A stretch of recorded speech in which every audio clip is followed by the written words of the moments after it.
Welcome to Required Taste Podcast. We're back. It's your boy Dirty D. It's your boy Tag Daddy.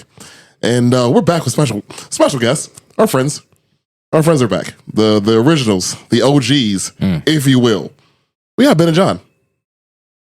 I just want to say this is my first episode back in a minute, and you brought me back for this topic. Come make jokes about the worst human event in history. Nobody told you to make jokes. Right. Oh, I have jokes. This is serious business. And secondly, I'm glad you broached the issue because I believe me and Aaron proved that we don't need you. Or Damn. you. Narc. These are facts. It's not because you so happen to be the spitting image of what a certain mustached man wanted in life for his people. I'm not blonde. You are what Hitler intended, for sure. A short-ass mustache. Very sensitive about it, just like someone else. I mean, we all have full mustaches. I wasn't talking about you guys. I was talking about the 1940s guy. Oh yeah, he was a little touchy. Well, he's a vegetarian. Yeah, he doesn't even have an opinion really. Yeah, they're touchy people. See, I enjoy my steak. We're different. Indeed. Welcome back to the Required Taste Podcast. We cover some history stuff, some mystery stuff, some science stuff, some music stuff. We talk about a lot of stuff really, but we're back to history on this one though. So if you are new, welcome. We appreciate you giving us a chance, giving us a listen to. We start every episode with a little bit of banter, get the juices flowing, get the blood pumping, break the ice, some would say. So this will be the next like 15 or so minutes here. So sit back, realize we're about to talk some shit, and then we're gonna get into the actual topic itself. So you'll be all right. Hang in there. So those returning guests, welcome back, guys. We missed you. We appreciate you all coming to listen to us talk again. Hi, friends. We love you. We miss you. Also coming up March 23rd, we are having our second year anniversary party at Forum Local in Hammond, Indiana. Please come out. We're having a beer again. We made another beer. Mm-hmm. If you like the first one, you're going to like this one too. I guarantee it. Yeah, there's no doubts about that. It's true. It's true. Yeah. It's true. And shout out to our boy Aris. He did just agree to do the food for it. So we're gonna have Memos Jr. there as well. Mm-hmm. If you've never had Memos Jr., you're missing the fuck out. Fantastic food. Anything he makes, super solid. He's such a great chef. He's so fucking good, and his deep fried tacos are just oh my god. Oh, they're top tier. It's top tier. That homemade sauce. Anything he makes, dude. I don't like guacamole. I love his guac. I had wings wings and tacos last time I was there. I was with you. Yeah, I hate guacamole. Like it's a texture thing, but his shit is. I swear it's made with crap. You hate guacamole? I don't like it. I don't like it either. What the fuck, man? You're surrounded. Just when you think you know somebody. You're the minority. You're the minority. Look out. I swear it's like an autistic trait or some shit. It's the texture. It's snot. It's plant snot. Move them close to your face, dude. Where did you have guacamole? I couldn't even tell you. I tried somebody's. Somebody else had it. Try this. But they didn't make it. No. Oh, okay. So. I've had homemade. Yeah, I've had restaurants. I've had a lot of places. I just never was a fan of it. But Aris though, man, that's just top tier, dude. That's so damn delicious. Well, I'm sorry somebody has failed you early in life with guacamole because it's a beautiful thing. You're really right. Well, I know, John, you've had it. You've had Aris's because we used to live was at 18th Street. His is fantastic. I don't know what it is about it. And again, mine comes down to like a texture thing. I can enjoy a food, and then like just the texture of it. One of my core memories is my parents making me eat like mashed sweet potatoes, and I loved them. It would make me throw up. And it was the same thing with like guacamoles. I'd get that feeling like, hey, you don't want me to eat this. But his, I don't know what it is. It's the illegal drugs he like works into it, and it's fantastic. And I was willing to try it again after this whole conversation until this one got on his high and mighty horse about the way we were raised. And now it's somebody failed you when you were a child. That's not my fault. All right. Well, I mean, put that on me. There's a joke in there. Failed him twice. DJ, rank the worst failures. I gotta say, because I come from like a Mexican fucking household, so like guacamole is just like a staple item with like damn near everything, Like you could just make guacamole and just get chips. Yeah, I mean, well, you know? see it everywhere. Just boom. Isn't that like the primary way? That's what guacamole No, you could do it in tacos. You can do it in sopes. You can do it you can do it in type anything, of, but it's like that's what I what mean. it's It's good made for for. it's good for everything. Yeah, It's like saying you could have salsa with chips. I'm like, yeah, but that's the point. That would. I mean, I put the salsa in my tacos, so if I'm out, I do both. Yeah, But I mess feel like with it. that's the primary. If it's a little bit spicy too. Oh yes. But yeah, so like I said, we're doing our 2nd anniversary party at Foreign Local in Hammond.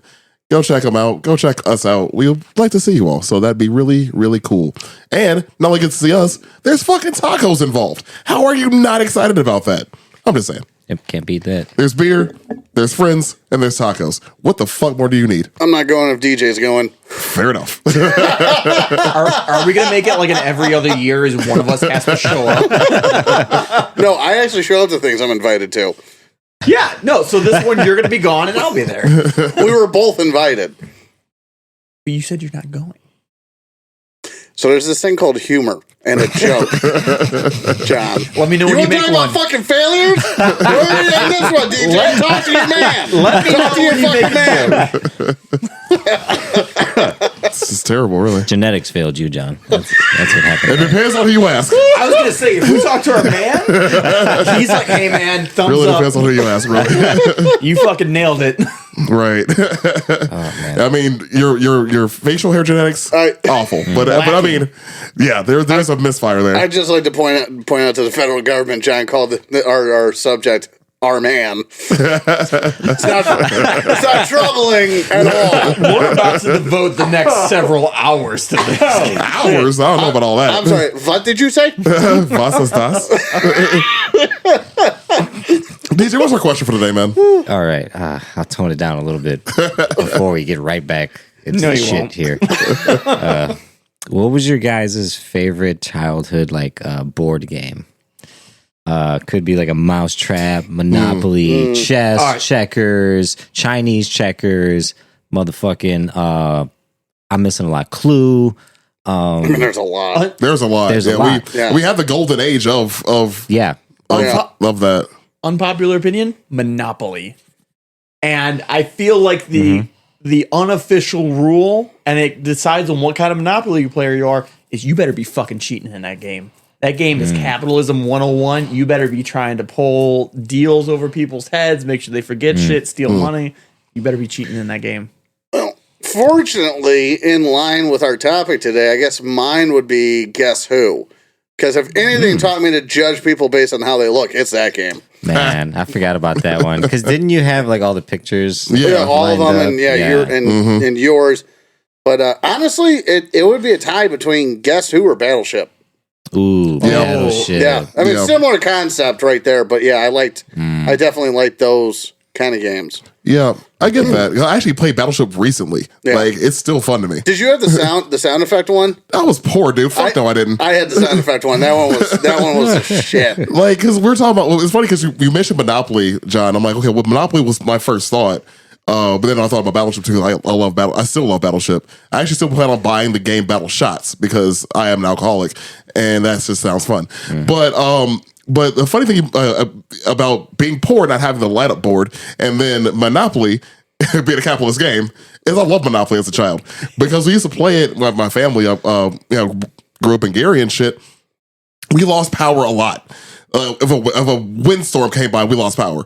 A snowstorm came by, we lost power. And the alley behind my house where the power lines were to access those, that alley was overgrown. Nobody ever maintained it. So you could never drive a truck back there. So you had to go to the street behind us, drive through somebody's yard to then get to the power lines, which took weeks sometimes. I remember we were out of power for 2 weeks and we played Monopoly with candles.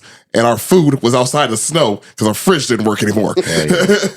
So anyways, so the irony of loving the game Monopoly. See what you did, DJ? See what you did? Yeah. Good times, good I times. just got him just chipping away, chipping away every episode.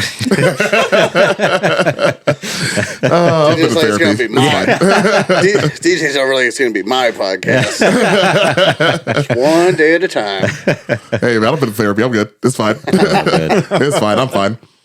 It's fine. What you got to do? Oh, Deej, what's your favorite? Dude, so mine's would have been chess, honestly. Like if I'm picking a fun board game one, it would have been Mousetrap.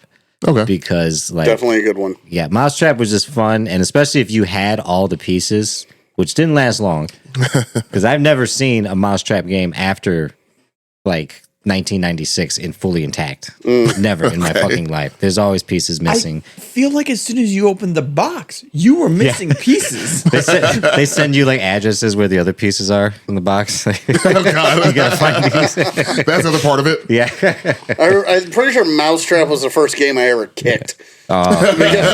Because something hung up or whatever. And stupid motherfucker. Yeah, I remember spending a lot of time with Mousetrap with my brother, just like setting it up, just like trying There's to get a lot to perfect, it. you know? Yeah. But chess, because my dad, like, he was fucking really big on chess. Yeah. And he would like make me play him all the fucking time. Until this day, I've never beat that man. It's kind of crazy because I'll play chess on the PlayStation now, and I'll have my dad watch me. And with his Alzheimer's, like he's still good as fuck at chess. Still good as fuck. He can play at least 3 or 4 moves ahead of somebody. Wow. For sure. So either he's just really that good or you're really that bad. Or he's been playing I've you. never beat him. Or he's been playing you all these years. Right. Oh, dude, of a long con? Your dad playing a long con of Alzheimer's? Well, like, I can believe it. Because on chess, you can just pick a level, you know? You could say, I want to play like a level that a player who can predict 5 moves ahead. You Right. know Sure. what I mean? And now I'll have my dad just sit there with me and I'll let him pick the moves, you know? And he just wins. And it's like, what the fuck, man? Yeah. Now, chess would have been up there for me too. It just in my head, it's not a board game. Obviously it's a board game, yeah. but like I know what you mean. Yeah. It's not like when you think about a board game, you think about Right. a children's game. That's Right. like, what's the other 'Cause one? chess is way up there for me. I mean, that's I never learned how to play. It's a lot of fun. There's another crazy one. It's called a Go, I think. It's like a not chess. It's different rules, but way more pieces, longer games. You mean like the Chinese game? Yeah, I think it's. I think that's what it is. But it's like It's- huge tournaments for it. You know? Yeah, it's there's another name for it. Talking Chinese checkers? No, I mean, not Chinese there is- checkers. There is Chinese checkers, but yeah. No, it's it'll come to me. I'll think about it like halfway through our podcast episode. You know what other game I forgot about until now? Fucking Clue. I used to enjoy Clue. It says Amorous. was Is a that good what game. it is? What was it called, dude? Amorous. Amorous. I feel like I only played Clue a handful of times Ah, in yes. my life. It was the butler in the sewing room Yeah, this is with a Go. nightstick. Is that what you're thinking of? Yeah, this is Go. Yeah. Yeah, and it's supposed to be like almost like not the same concept as chess, but it is like a lot of like just a lot of thinking involved with way more pieces. Like you if know what I real mean? life was pixelated. Like playing chess if there was like double the pieces, Okay. you know, something like that. John, did you pick yours? Yeah, man, capitalism. Oh, Monopoly. That's right. Okay, but which Monopoly board did you have? Did you have a specific Monopoly board? I Was it, like, feel just like the they're regular all one? the same.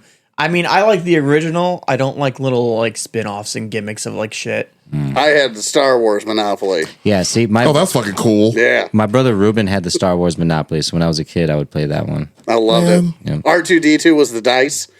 Dude, that's so much cooler. It was so much fun. Man. Sad. I stabbed somebody's Monopoly board once. I believe that. I was losing. No shit. Because Stand out of joy. the winning player is the one that flips the board. All right, if we ever play Monopoly, you're leaving the weapons at the door, dude. Like, Okay, we're playing outside then. yes. I'll be too rich to be cold. Start burning money. Fake money. Jeez. It's fucking So ridiculous. about the Treaty of Versailles, burning money to Yeah. stay warm. Solid. Jeez. Solid. Yeah, that's Transition. that's a good one. We've done that the last 3 or 4 times. We know what we're doing. I mean, we have a little bit of experience here, I feel like. So this week, this time Ben brought the topic in. Ben, what's going on, man? What you want to talk about today? Nazis. Okay. The Nazi. Nazis. Okay. Nazis. Nazis.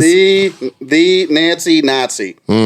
Reinhard Heydrich. Very, very evil man. Very, very bad man. Shallow cheekbones. He did. Does have very shallow cheekbones. I was trying to think of a word to describe that. That's perfect. So, Very glass, And glass that's jaw. definitely his most notable characteristic Yeah. in Ben's opinion. Man's got a glass jaw. That's for characteristic. sure. Yes. He has a But, big ass nose too, but sure. well, it's interesting because the operation to kill him was Operation Anthropoid. Anybody know what that means? No. Resembling human. Ah. And I've always thought ever since the first time I saw Heydrich, that's a skinwalker. That's not a human. Like that's a cockroach thing in Men in Black. It's very uncomfortable looking at him. The more It is. There's nothing behind those eyes. Well, after what he did, you kind of figure out why. Yeah, but There is nothing. there's nothing. Yeah, so Reinhard Heydrich was, or as I was instructed today when I was telling somebody what the subject was Heydrich, but I can't roll R's, so we're gonna continue.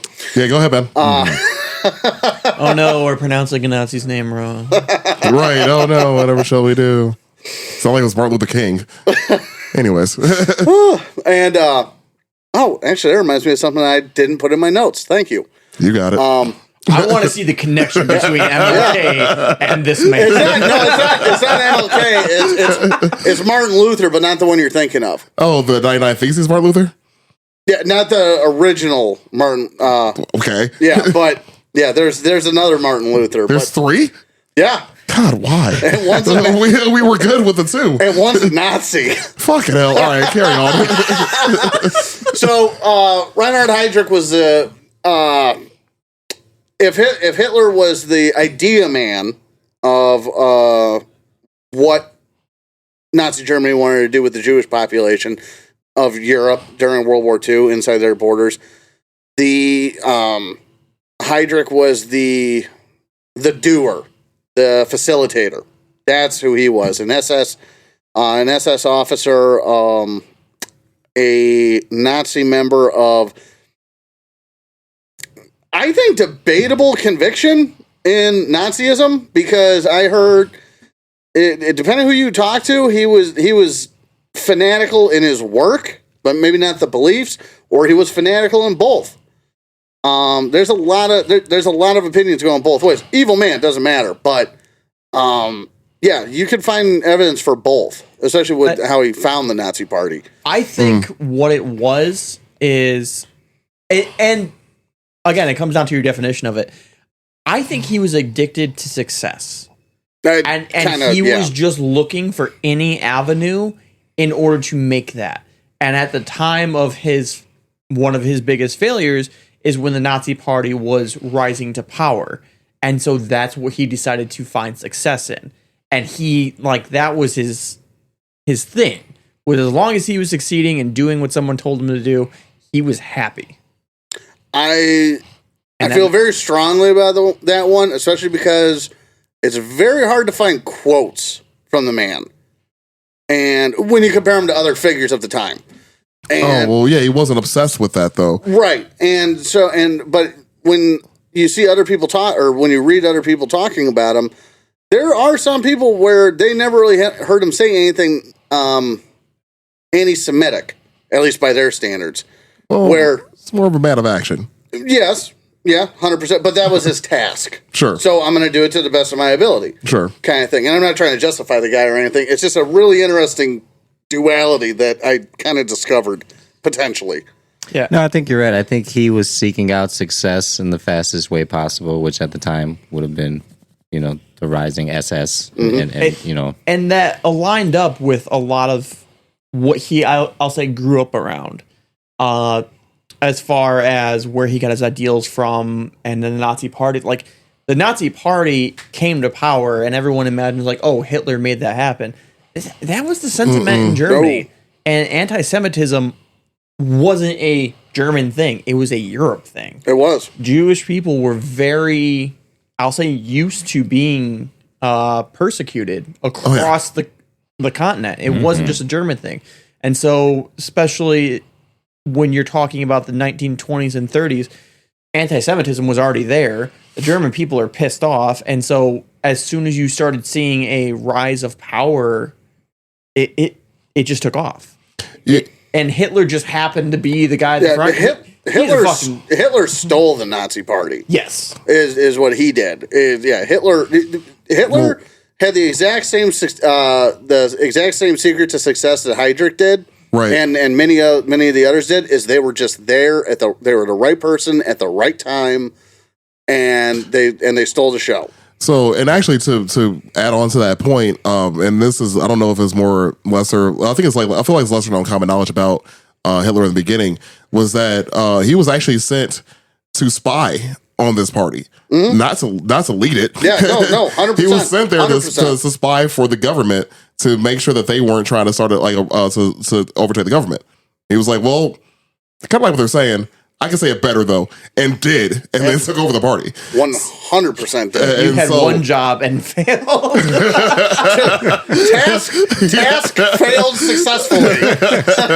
He failed so spectacularly. No, it makes sense, because like Germany's already like they lost World War I, so Germany needs some kind of like they need a hero and they also need a fucking villain, And at the they're time, in the throes of the Great Depression. I actually was going to bring that up too, because if you look at the time frame on that, the Nazi Party failed at first. They failed 100%. Miserably at 1st. Yeah. And then the Great Depression happened. That was it. That's all it took. Yeah. Because at the time, Germany was actually was coming back. Yeah. Their economy was coming back. People were happy again. That's the worst thing that you want for a revolution. and I can imagine there was a lot of guys like Hitler that were trying to do what Hitler was doing, There were a few other groups. but 100%. but he was just like really charismatic and He could- right place, he could right speak. time, Yeah. People don't understand how like divided that time period, not just Germany, England, the U.S., everywhere, how divided that time period was. You had fascists, you had National Socialists, you had communists, you had, I guess, capitalists, but you always have those. And I mean,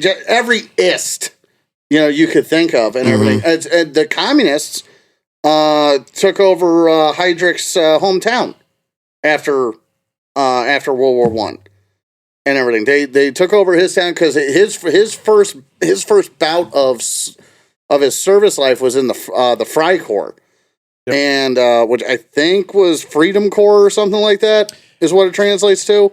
I don't have an exact. Yeah, it was an organization of ex-soldiers involved in violently opposing communists on the streets. Yeah, So a noble endeavor if you don't go to the next step. Who's got time for any of that bullshit? Yeah, and that was like he was young, That was he was very he young. was like 16, something like that when he was doing that. yeah, I don't think we need to dig too far into like World War I or any of that. I believe a lot of people know about that. The big takeaways for understanding this guy's upbringing is World War I happened, Germany lost. Got blamed for everything. Germany had big debts. Yeah, Germany lost and they kept losing. Yeah, Yep, something else. they lost like 2 years prior to the end of it. Yeah. But yeah, I mean, you look at this guy's childhood. He was born in 1904, so World War I kicked off as his kid turned 10. Yep. And again, the war quickly turned into a big stalemate.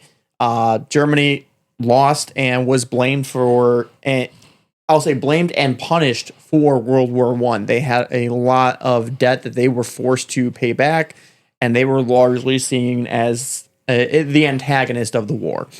So what ended up happening is afterwards in 1919, you had a lot of turmoil going on in Germany. You had the Communist Party, you had the far right, you had the socialists, and everybody's fighting for power at this point because the prior government just collapsed. When we start talking about the Freikorps is what was established from a lot of soldiers, and the government basically gave these soldiers thousands of rifles and is like, hey, these communist guys need to get the hell out of here. Take care of it. And so that happened. They were very good at their job. They crushed any strikes and any riots, any uprisings happening. The group might have also been anti-Semitic and fucking doing bad things to Also, Jewish people. communists are notably very wilty. They easily crumple, is what I'm saying. I mean, we can't have an episode without me hating on the French or without you bringing up how communists fucking suck. I just fucking hate them so much. I really do. I mean, you beat me to be throwing shade on the French today. That's pretty good. That's pretty good. So you're not having a good day. Reinhardt, he joined this group in 1919, and the one thing I did skip over is when Reinhardt was going to school as an early child, he was bullied for being Jewish.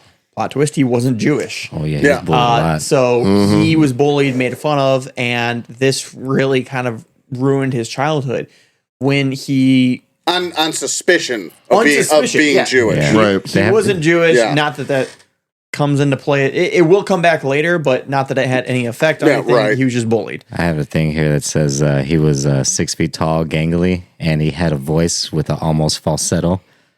So they called him the Billy Goat. I did not know that. I didn't hear anything about. I did not either. Sensational. Which I thought was hilarious. Yeah, that might make me look at people a certain way too. Yeah. Let's put it this way. There's a lot of reasons to not bully high-pitched, people. yeah. This guy should have been bullied more. Yeah, absolutely. Yeah, real gangly looking fucker. We need to bring back bullying.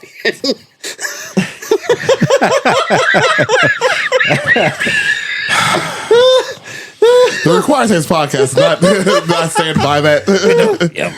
We're not going to bring that. We're not going to stand behind that statement at all. That is Ben's opinion, not the opinion of this podcast as a whole. Carry on. So you had his childhood. You got bullied for being an alleged Jewish kid, and then you also had the Freikorps, which was also anti-Semitic when he joined at the age of 15. That basically cemented his anti-Semitism. He was sold on that, and at the same time, there was also a German Nationalist Protection and Defiance group, which was a group that was they're saying was Germany for the Germans. It was also a very big anti-Semitic group that he became very closely tied to. These were all things that were going on around the 1919, 1920 area, and that really set the path for Reinhardt as far as anti-Semitism goes. You know, is odd is like actually as I'm listening to you tell this story, like, I was just like remembering all the times in history that the Jewish people were persecuted in Germany specifically. Yeah, no, and again, I There's a few. The Crusades. Yeah. That was one of them. Happened a lot. The bubonic plague. That was another one. This is off the top of my head, just off my actual memory of just Germany and Jewish people. They have not had a good time. My mind is stuck in Egypt right now for some reason. Oh, well, let my people go, I guess. Anyway, Charlton Heston, pyramids. Yeah, carry on. Also, real quick, he was also bullied because he played the violin. Oh, yes. So, yeah. Yes. His love for classical music, which I think but is his father was a musician. I could imagine like him getting his ass beat, and then the dude's like, "Go play your fucking violin, loser." Yeah. But in German. Yeah. Kind of like Hitler. He had a touch of the arts. He I was holding a touch of the tism. might explain why he's really good at his job and doing what he's told, but we might have just figured something out here. Carry on. So yeah, his family was very well off. It wasn't like this kid had a rough upbringing. His dad was a very notable composer. His mother was also from a well-off family. He was raised in money.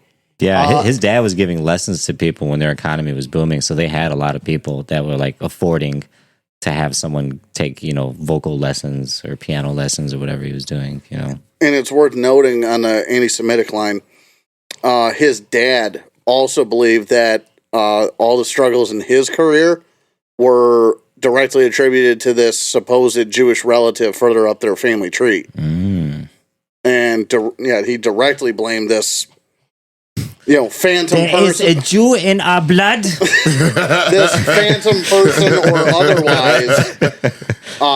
By the way, Jew in German is Juden. You can use that if you like to. That is Juden in our blood. No, they're in the attic. Or underground in New York. The Jews in the basement. They're in the attic. They're everywhere.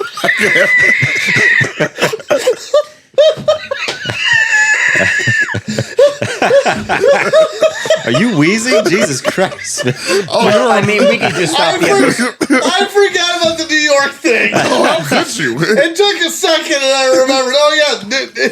Oh, yes. Teenage Mutant Ninja Juice coming out of the sewer. We can stop the episode. We've been canceled. Like, there is no way. Spotify's just like, yeah, no. Give him a fucking drum beat. We're just kidding. JK. Just kidding, guys. Just imagine Anne Frank coming out of the sewer with some nunchucks, is all I'm saying. Make that a shirt. Make that a shirt. Yeah, actually, can you write that one down, Dave? We need to hold on to that one. Oh, God. Write this in your fucking diary. That's Anne Frank or DJ? Oh, shit. So, anywho. Yeah, back to the story here. You were doing so good, John.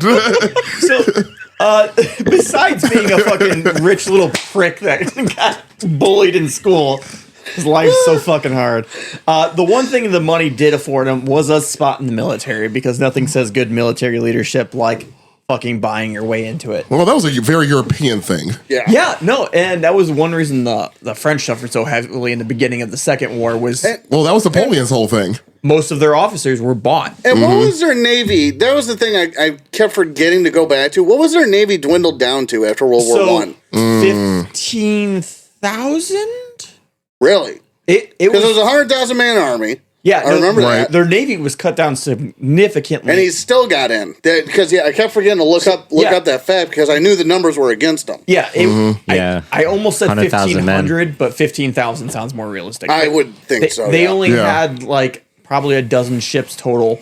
But yeah, a lot of the German Navy was like, they were extremely downsized because of the U-boats, because of how successful they were in the First World War. People were afraid of Germany's Navy.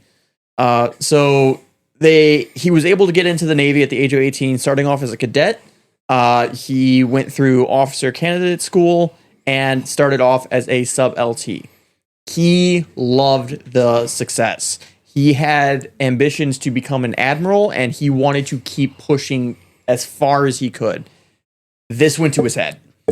He became extraordinarily arrogant and often a pain in everybody's fucking ass. Because again, rich boy fucking gets job title and turns into a prick.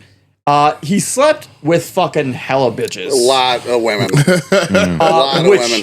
Which is hilarious. We'll get to it here in a We second. will call them Freud lines. Carry on. It's hilarious. Hella bitches.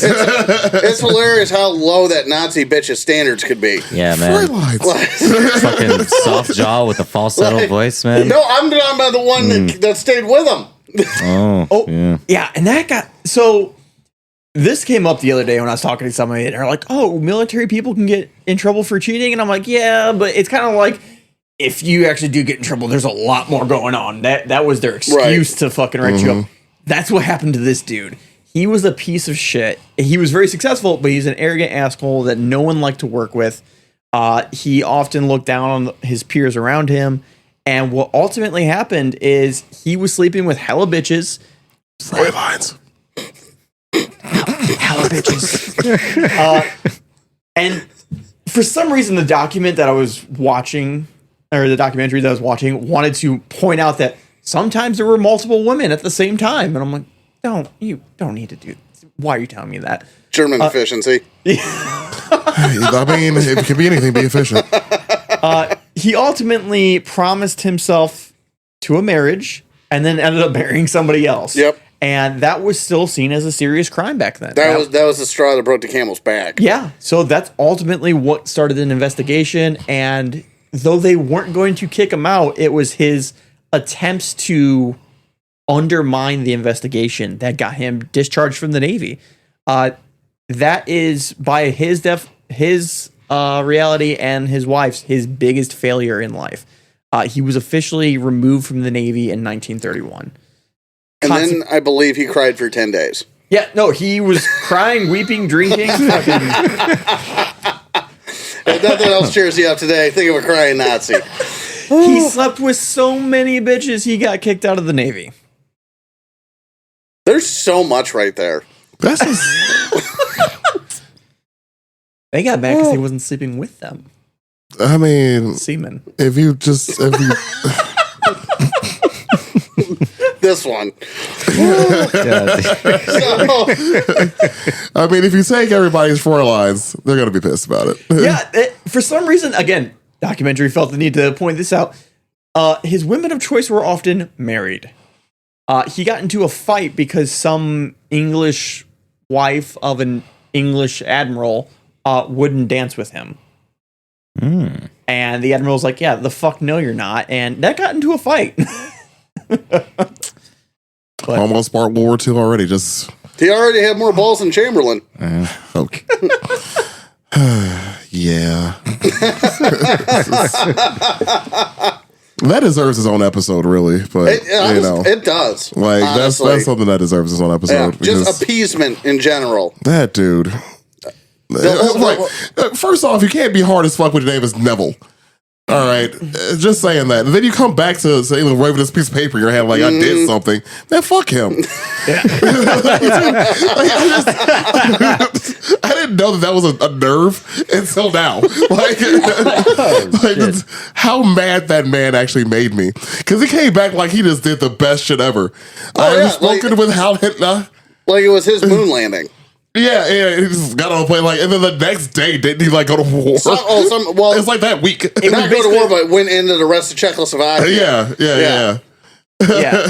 And so again, as we were talking about, these guys just happen to be in the right place at the right time. While he's going through his whole Navy phase, Germany is getting wrecked economically. What's happening is they can't pay back their war bonds. Or I should say bonds, their debts. This is 31, so correct. Going into 31. The Depression starts in 1929. Yeah. Mm-hmm. Just for context. You have France is occupying certain lands in Germany because Germany can't pay back their debts. There's a lot of turmoil going on in Germany. And factories. Yeah. They basically stole German factories. So you have a lot of people getting really angry at Jews, at surrounding countries, and the Germans feel like they're getting screwed over. This caused the Freikorps, which was a growing organization, to grow rapidly.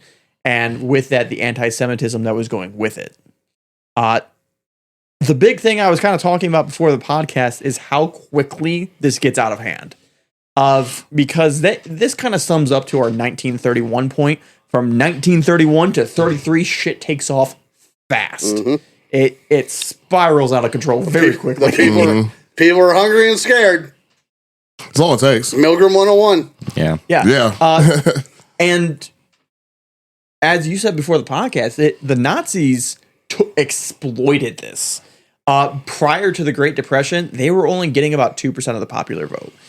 They were seen as a party that was never going to see power. They were seen as a joke. After the Great Depression, they hit 18%, and they were now the second largest party within Germany. Oh yeah, and like I mentioned, the joke I made before the episode is you can't have a revolution if people are happy. Yeah, that's exactly it. So 1931, this is when Reinhardt starts to get involved with the Nazis. He has just been kicked out of the Navy. His wife, Lena von Haus. I thought it was Austin. I don't fucking know. I was writing really quick. I can't read my own writing. How you got an H out of an O? Trust me, when you start to see me write out Czechoslovakia on here, it is atrocious. I can't make fun of you. My handwriting is complete garbage. So his wife starts to get him involved with the Nazis. It didn't take him a lot of convincing. He hated Jews. He needed another place to go. Yeah. He needed more income. This was a rising group, and he, again, enjoyed the success. And she was devout. Yes. Devout Nazi. So, one of those. Yeah, true believer. Yeah, and you kind of mentioned it before too, of we don't know how sold he was on the purity, but he hated Jews. Yeah, 100%. 100%. But because he avoided joining the Nazi party for about as long as he could while he was with her. And for the simple fact that he didn't see that party going anywhere. Yeah. And put it off and put it off and put it off until it was literally his desperation. Nothing changed in his head. It was the desperation brought to him by the Navy loss. Yeah. That put the world on this track. He officially joined the Nazi party the day after It was either, hey, I'm getting my numbers mixed up. It was either the day after or like 6 weeks after his official Navy discharge paperwork went through. I believe it was sometime. It was the following day. Oh, really? Yeah. Yep, the next day. Oh, okay. Wow. I know it was 1931. But I thought he took some time between the two. No, for it some was reason. the literal day after his papers became legally binding. Okay. He was like, and the Nazis. And Side note, this motherfucker got 2-year severance pay. Do they have better leaving benefits in 1931 than we do today? the money was worthless. Oh, wait. Oh, shit.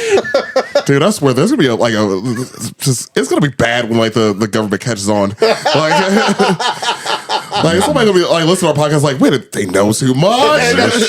There's this multicultural group in Northwest Indiana that they've become self-aware.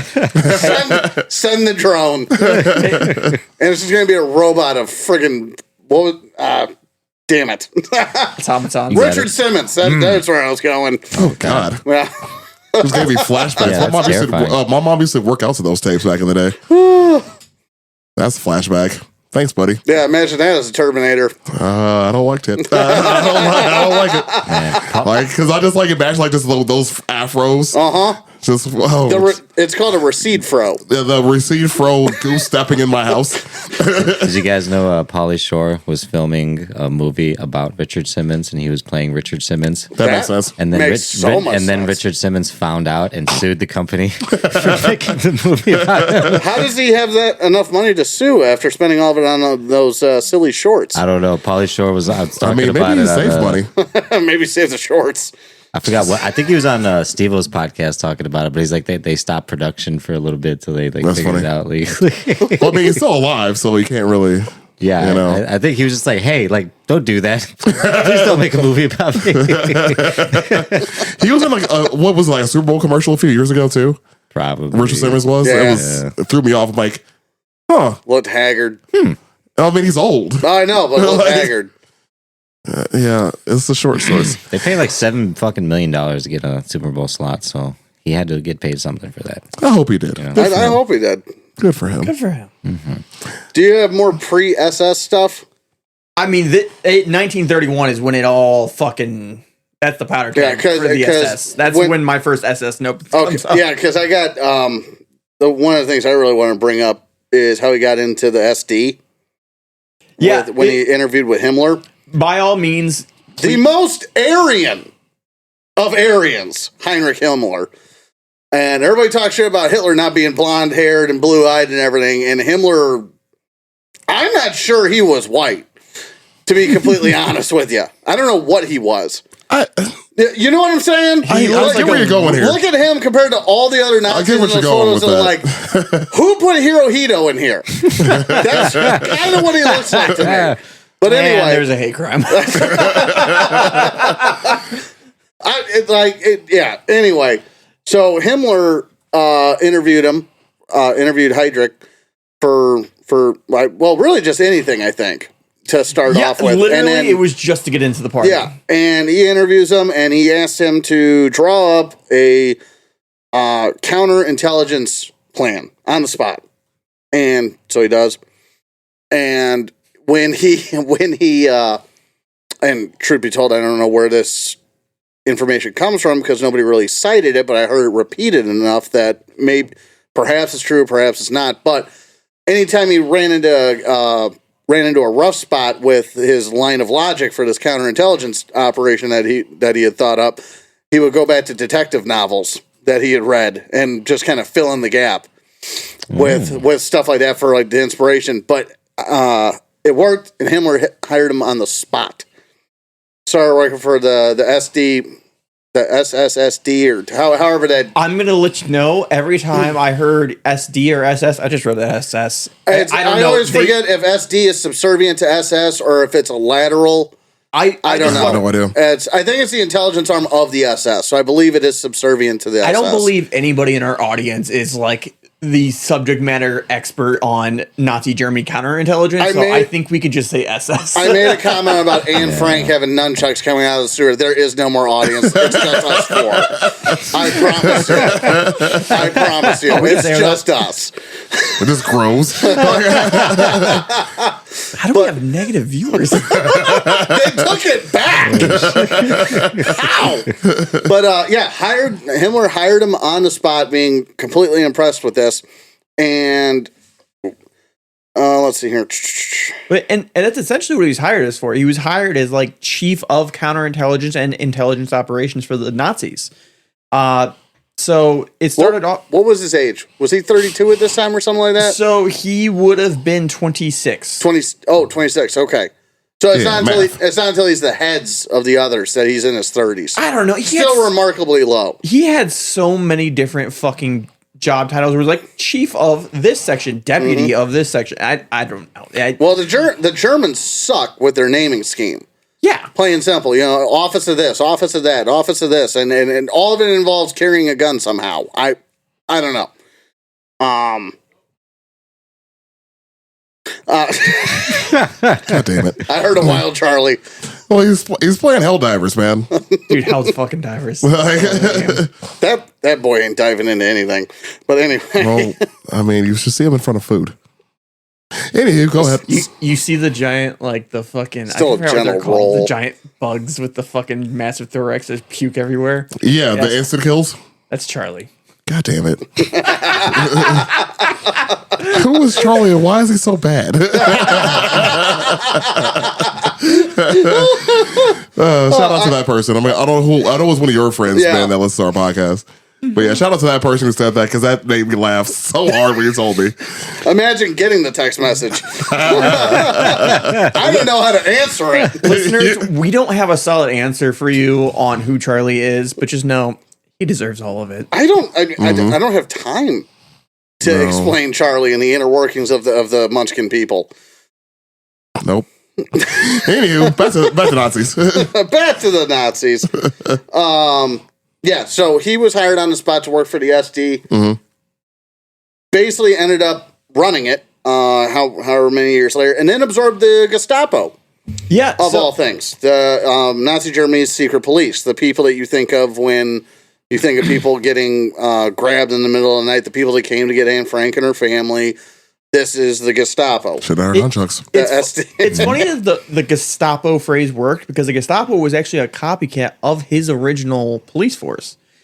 So he was originally hired on by Himmler to find other members within the Nazi party who either weren't as committed or maybe Jews. That was his entire job, was to find spies within the network that were either going to be seen as problem child, as like, hey, maybe you're not as committed to this as we thought, right? Or maybe you're trying to subvert our actions. And he was very successful in this, enough to the point that when he eventually did marry Lena, he was promoted to what was the equivalent in the SS as a major. Again, this dude's 26 at the time. Thank you for that, because I did not look up the rank conversions. All the overstoofing, blah, blah, blah, blah, blah shit. Yeah, no. So he's an equivalent of a major. That's a considerable rank. For modern day comparison, the first age you're probably looking at major is 35, 36. That's a challenge. Yeah, you're looking at about like 12 to 13 years of military service. Yeah. Yeah. No, this guy was on the fast track. The funny thing, I actually made the blah, blah, blah of German up. I read it. I'm like, is that how I pronounce that? The Strumpenfruber. Yeah, no. I know he ended up as Oberstuven, Führer, some such. I can't tell you how many times. It doesn't matter. They lost. Yeah.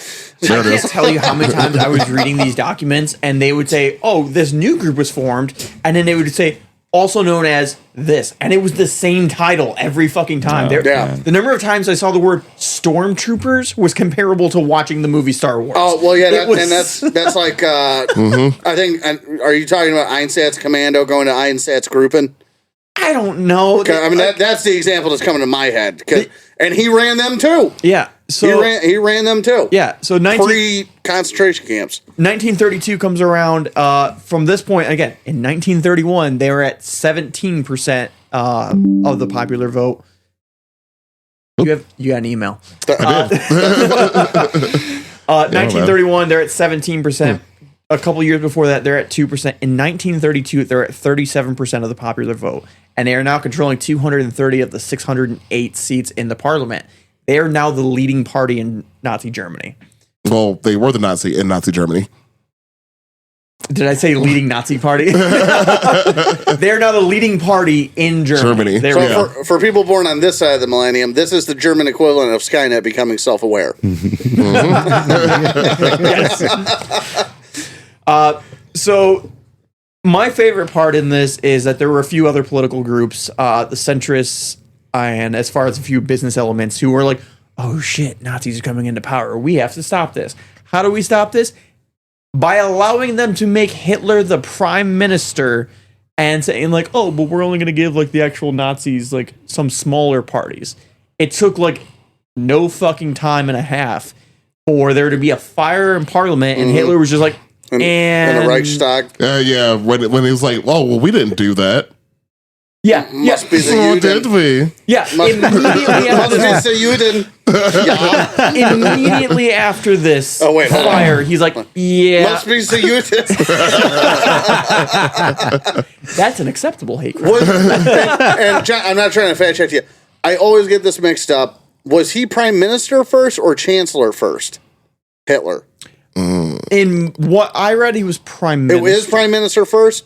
But that could be wrong. I could be. He I might don't have know. been chancellor, and then after this fire was prime minister. I know or vice versa. Yeah, I don't know how the fuck I know he got a promotion after the fire. For Yeah, sure. well, because it was always a dual office, a dual set of heads of state essentially. And I always forget which one came first. I always think it's chancellor, but I might be wrong. Wait, I'm gonna use a board game. Give me a second. It's Guess who? no. This is a straight time for Monopoly. I have a game at home called Secret Hitler. Oh, that game is fucking funny. It's fucking great, and you lose. I know who should play it, and it starts with an L and ends in an XE. No, this game's fun as fuck. We need to play it sometime. We do. That game's fun. I'm gonna drop mustaches on it all my is- Guess Who characters. The Nazis win when Hitler becomes prime minister. So I'm going to say he became prime minister after the fire. Oh, okay. So All right. chancellor's the first step. I think he was chancellor Okay. first. Someone's going to fucking email us about how we got that wrong. But I don't care. whatever. I mean, He became I head- don't care either. It's just I thought maybe it was in front of you. Aaron's And- going to be getting the emails. I don't care. He This is became true. head honcho of Germany. Yeah. So that all happens. I got a little tidbit I want to mention that the whole him might being Jewish thing popped up again with fucking Adolf. Yeah. Or Yeah, So- so like Adolf has like a meeting with the guy. And So- like Yeah, I have that. My next notes. So when we Why do you sound like you're about to tell a joke? So Hitler, Not who's there is Hitler. I'm just like knock knock. Who's there? We ask the questions. Hitler's like, have a seat. so, yeah. It appears your grandmother was had sex with a Jew. So at this point, the schoolyard bullying comes back. He's 27 years old at this point, and he comes under investigation for being a Jew, which is, again, kind of funny that the guy in charge of investigating people for being Jews is investigating for being a Jew. I feel like that's, Of course. that's prime government. If there's a place to do an inside job, it's there. Yeah, it's the Spider-Man meme. You know, Like, I feel like if you're ever in charge of a group to investigate other people to do shit, you're doing it. Like I'm almost immediately accusing you of that. Yep. And 9 times out of 10 I'll be right. However, this time it was wrong and he got fucking promoted for it. I don't know how that happened. They were like He was really good at not being a Jew. they were like, you might be a Jew, and he's like, no, I'm not. And they're like, all right, promotion. Oh my god! I just saw something terrible. man. All right. I'm reading this like little tidbit somebody has. you Like, think- I'm about to get into the Gestapo, No, so do oh. the funny now. Do you think? So you remember grade school, right? You remember grade school and everything, and you get stickers and this, that, and the other. Do you think? Oh, God. Do you think German schools gave out gold stars to kids for doing good after I World hate you War so II? much. Because I saw it coming. I saw it coming. Like, this was going to be a gold star joke, isn't it? It is. God damn it. I never thought about it until now. Or maybe the gold stars were bad. Taylor's gold star go in the corner. No, go in the attic. Yeah. Mom, I got a gold star today. How fucking dare you? Have you escaped? Get in the attic.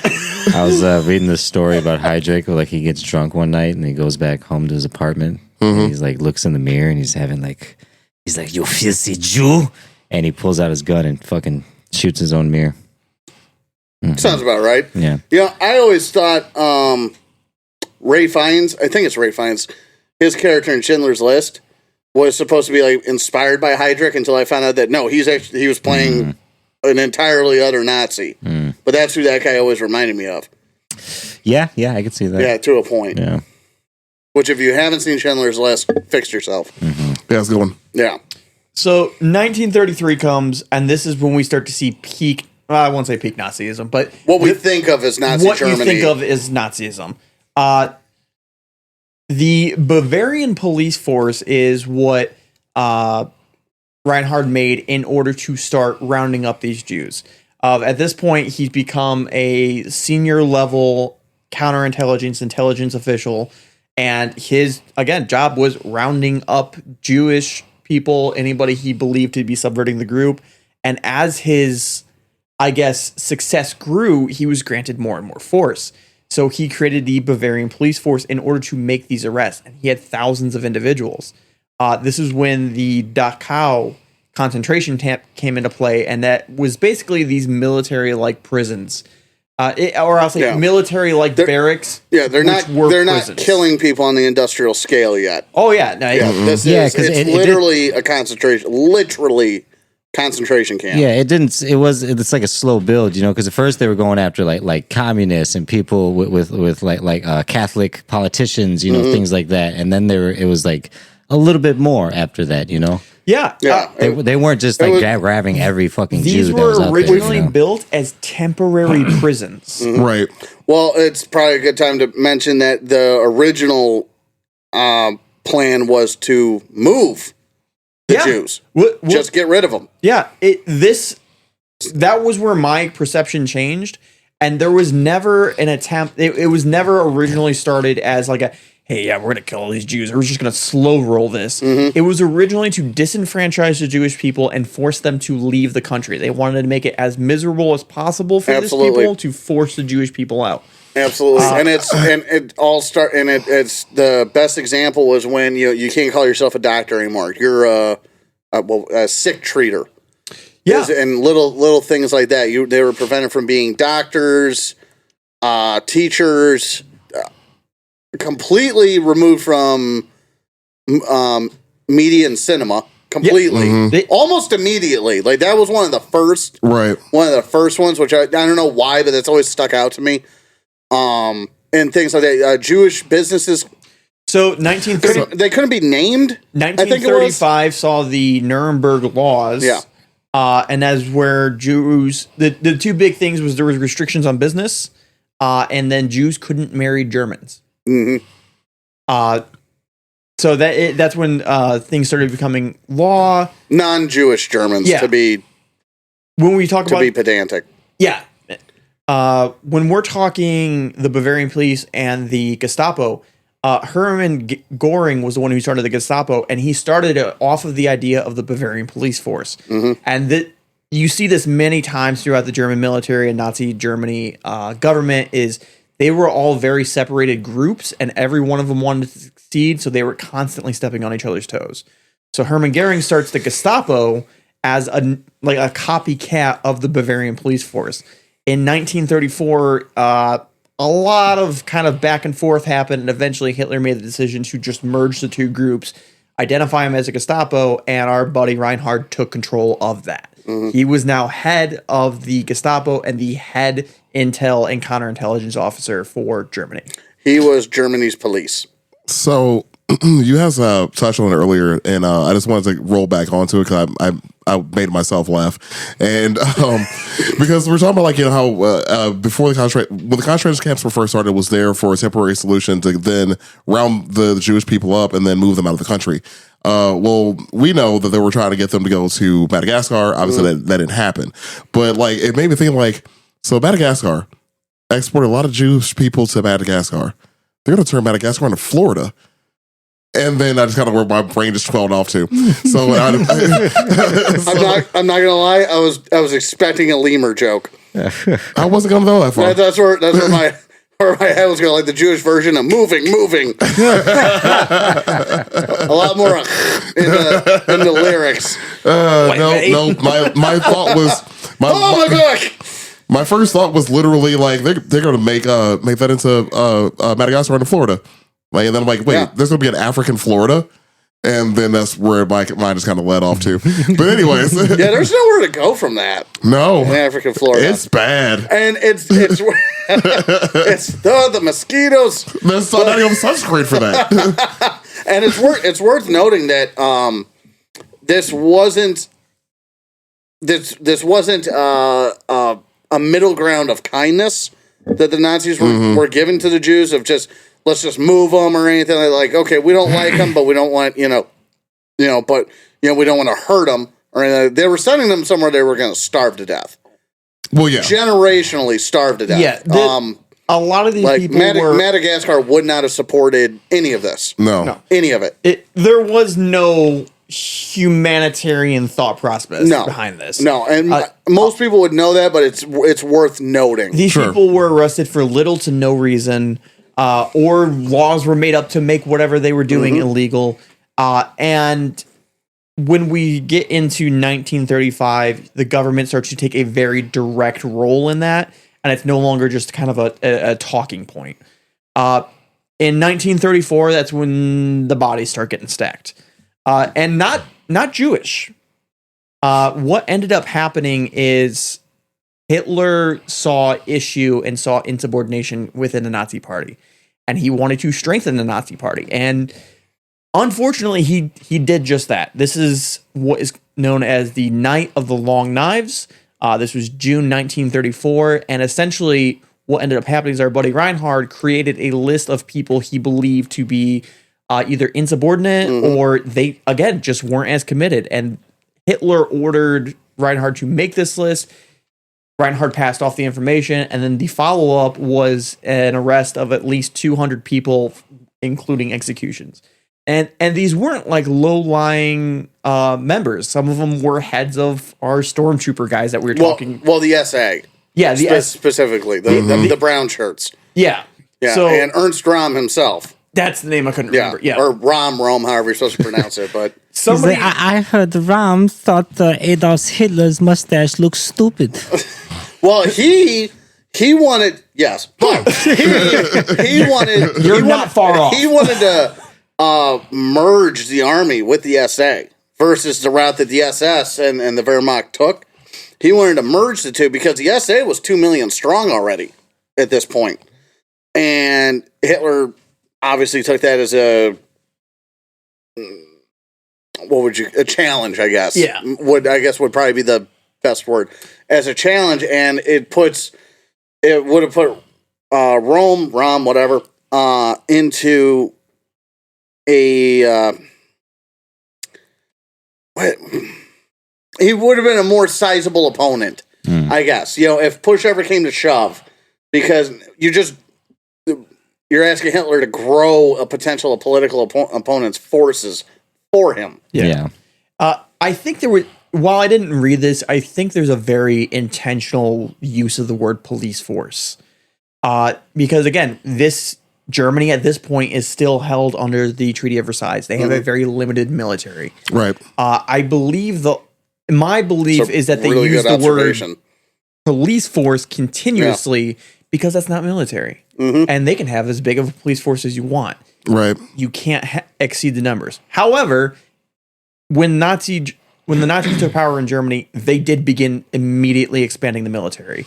Immediately. At first, it was a hush-hush deal of they weren't actually doing this, but they were planning for a war. As early as 1933, they were expecting a war to break out by 1941. And they weren't far off. Well, yeah. In 1935, they started publicly stating that they were exceeding the Treaty of Versailles. And at this point, they had a army as large as 2 million members. Well, they knew no one was going to stop them. Because, So this goes back into the whole appeasement thing that British, France, and the U.S. took. At this point, people had figured, well, it's been about 15 years. In my head, I say that, and I'm like, it's been 15 years. I think they've suffered enough. And I'm like, fuck no. Like, hold a grudge. Don't be a bitch. like, stop being so European about this. Yeah. So, I mean, tell water to not be wet. But But freaking Neville Chamberlain's bitch ass. 16 years from the Treaty of Versailles. we should do that one. We should. I'm down. Just not even Chamberlain, just the appeasement. The appeasement era. Oh, Yeah. But So Yeah. 1935 comes around. Germany's like, "Hey, we're spitting in your face," and everybody's like, "Yeah, okay, that's fine." And that's essentially it. Again, they did start planning war for 1941 and 42, and then 1935. Again, we talked about the Nuremberg laws. 1936. This is where we start to see Reinhard developing a very close relationship to Hitler. This is where they become more friends and not colleagues. and this was the Munich Olympics, if I remember correctly. Yes. Yeah. Him and his wife were given box office seats to the Munich Olympics. Well, he was in charge of a portion of this of making it run well. And Yeah, hiding the anti-Semitism from the rest of the world. Yeah, they did a pretty good job. Yeah. And it just makes me laugh. Like, you guys got beat at your own Olympics. They let black men run on their tracks, and they weren't chasing them. They had the whole world fooled. Yeah, it's funny because like they did all this work just to watch black people beat them. Like, that's why they invaded Africa. Anyways, So, I mean, this man was good at deceit. At this point, Hitler gave him the nickname that he was known by, which was Man of the Iron Heart. Yep. Hitler's whole idea or whole thought process behind Reinhard was, this man will do whatever I say, and he will do it well. So, man with the iron heart of he's basically cold-hearted. That also carried over into his marriage. So he was going through marriage issues. Go figure, the guy that was consistently Right. cheating and going after married women isn't exactly faithful in his marriage. Shocker. right? Still continued to have kids. I thought that was weird. But I mean, it's the 30s. The pull-out method was questionable. yeah, so The preventative measures weren't fashionable at the time. Yeah, right. yeah, and again, the success at this point, he's getting box office seats. At this point, his salary is significantly higher than it was before. He is loving this. He is loving the limelight, and in all intents and purposes, his family is the Hollywood family. On the outside, everyone thinks that they're the ideal German family of very blonde hair, blue eyed, 4 kids. Well, they didn't have 4 kids at this point. They had 2, and then I think the last one was in 42. But they are the limelight. I wonder if any of them are still alive. I don't know. Probably in not Austria. What's that place? Argentina. Thank you. Yeah. Well, let's see. Born in 42, so that They put. could easily be alive. Oh yeah, they could be alive. Yeah, They'd just be in their 80s. right. Well, I have Interesting. some research to do. This is where the land grab starts happening. At this point, Germany has their eyes set on Austria. They're originally able to market this as there's a lot of pro-Germans or ethnic Germans. Oh in yeah, Austria. German-speaking peoples live there. What does that sound like Yeah. Well, in recent history? yeah, that's about right. And all the same clues are there. So Reinhard at this point is what he's doing is gathering intelligence on Austria. He is finding pro-Germans in Austria and providing them intelligence, providing them I will say the administrative support they need to thrive. He is starting. It was almost like a funhouse mirror of a false flag. Yeah. It's a false flag, but without the the immediate dire consequences of a false flag. They do a false flag in they for do. Poland. But they do. I guess I'm saying with Austria though, like the overwhelming operation, it's the spirit of a false flag, but none of the kapow. Yeah. So they're starting rallies, spreading propaganda, the whole thing. And so when they take Austria, it looks like they're annexing something that used to be theirs, and they sell it like that, and the rest of Europe buys it. Essentially, is they take Freaking Neville Chamberlain's bitch ass. Well, so Neville Chamberlain originally comes in and says, okay, you can have the section of Austria that is quote unquote Germany, right? as long as you don't take the other half. And and Germany's like, yeah, Why would we do that? we'll do that. And then they marched into the rest of Austria. Literally the day after he came out with the paper. I just hate the video of him waving his stupid ass paper like, I talked to Hitler. We are And Germans. he agreed to never to cease these hostilities. And the next day he fucking tells him. I was like, you just can't take the rest of it. Like, we are from the Deutschland. We know all about portion control. Oh, we're gonna get There's into a spitting image of it. we're gonna get into portion control real quick here. So this was a copy and paste for Czechoslovakia. They pulled the same shit, and this one actually went much better for Germany. They saw. I mean, everything went pretty good for Germany for a while. For a while. For Austria, there was some resistance, and as soon as they took Austria, Reinhard again swept in with his police forces, his Gestapo, and he starts arresting everyone. In Czechoslovakia, they were basically welcoming Germany at this point, and I think they saw the writing on the wall. They saw Germany as a very up-and-coming power. Germany sticking a finger to all the other forces in the world, and no one's doing shit. That is a two-way street, though, because the Czech industry, the industrial infrastructure of Czechoslovakia, far more important Oh yeah, to Germany than what was in Austria or really any of the others. Too it's because that the Czechoslovakian industrial machine was really part of the heart of Germany for the rest of the war. yeah. This is where I think Germany starts to come into the realization of their big problem. Germany doesn't like Jews. They blame all their problems on Jews. Everyone unites. They start grabbing land. Now they have more Jews. So with It's just think about yeah, we have this new land. Who puts all the Jews here? It's one of the most fucked up game of Pokemon cards. It's like they move some Jews and then he looks to the right and more Jews. He's like, what the hell is this? I'm just seeing the Pokemon card one. And just, what do you got? I got 4 Horwitzes. What do you got? Leaving goods? I'll trade you 3 for 1. I feel like every episode we have you guys on is going to be the one that gets us canceled. Every single time. Why do you think there's a rating spike? It's been almost 2 years. We haven't got canceled yet. You know, we're getting there. You either live long enough, to become the hero, or As long as we don't get any more popular. Yeah. oh yeah, We just stay right where we As are. long as none of us run for office. you either die a hero or live long enough to see yourself become the villain. Yep, here we are. Listen to what he said. I was talking about Nazis. That's what I'm going to tell him. Fuck you.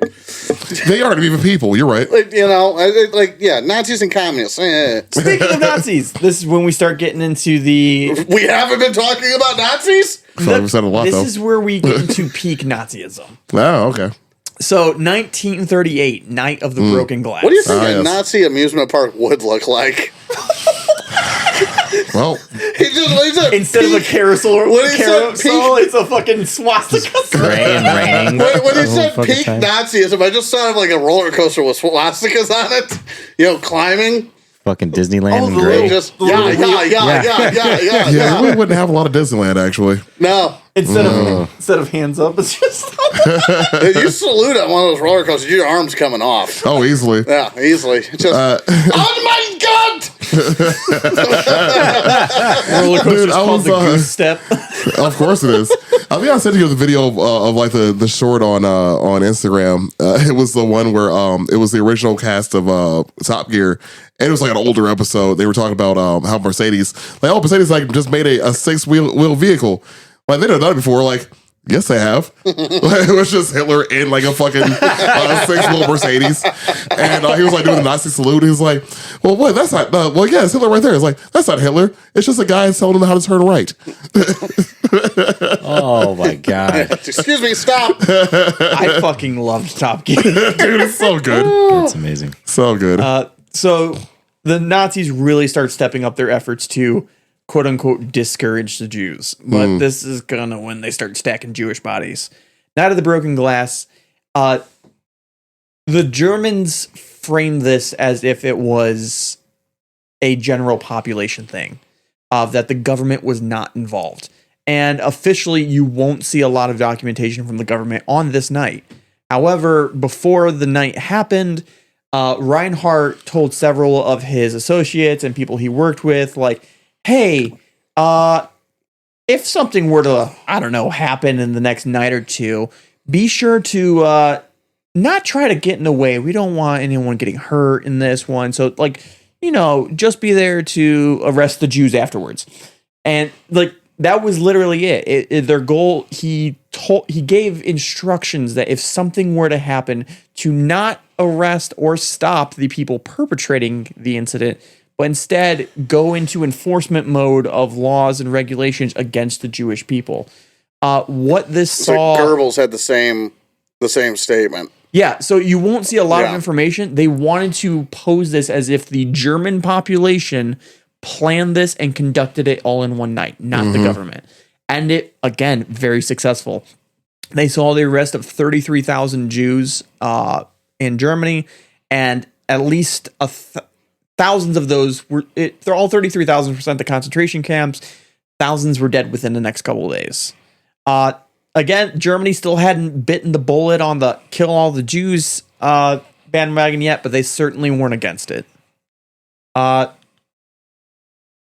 Germany is going through the issue now of when all this started in 1933. Germany had about 500,000 Jews.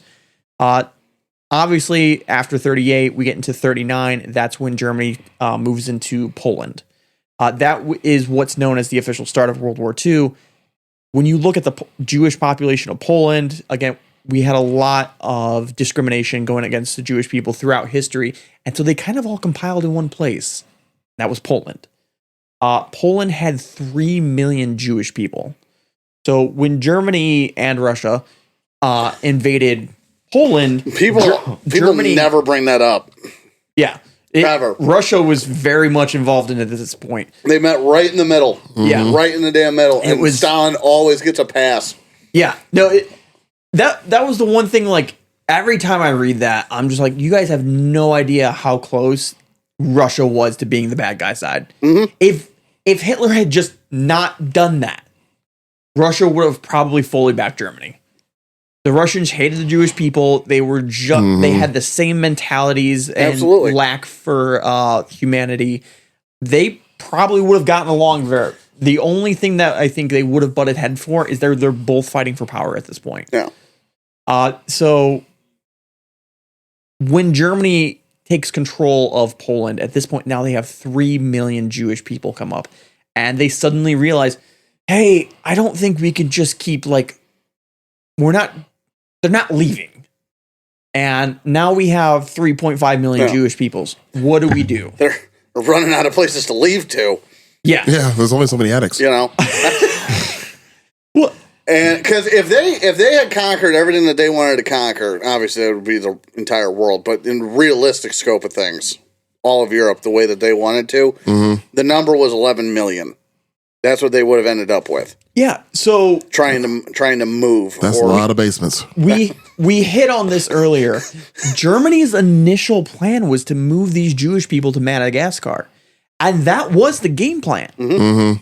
Up until the North African campaign went south.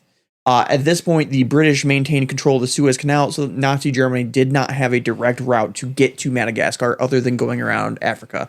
And they didn't have the Navy to support that. The British still controlled the Atlantic. Or the funds. Yeah, they knew they couldn't do that.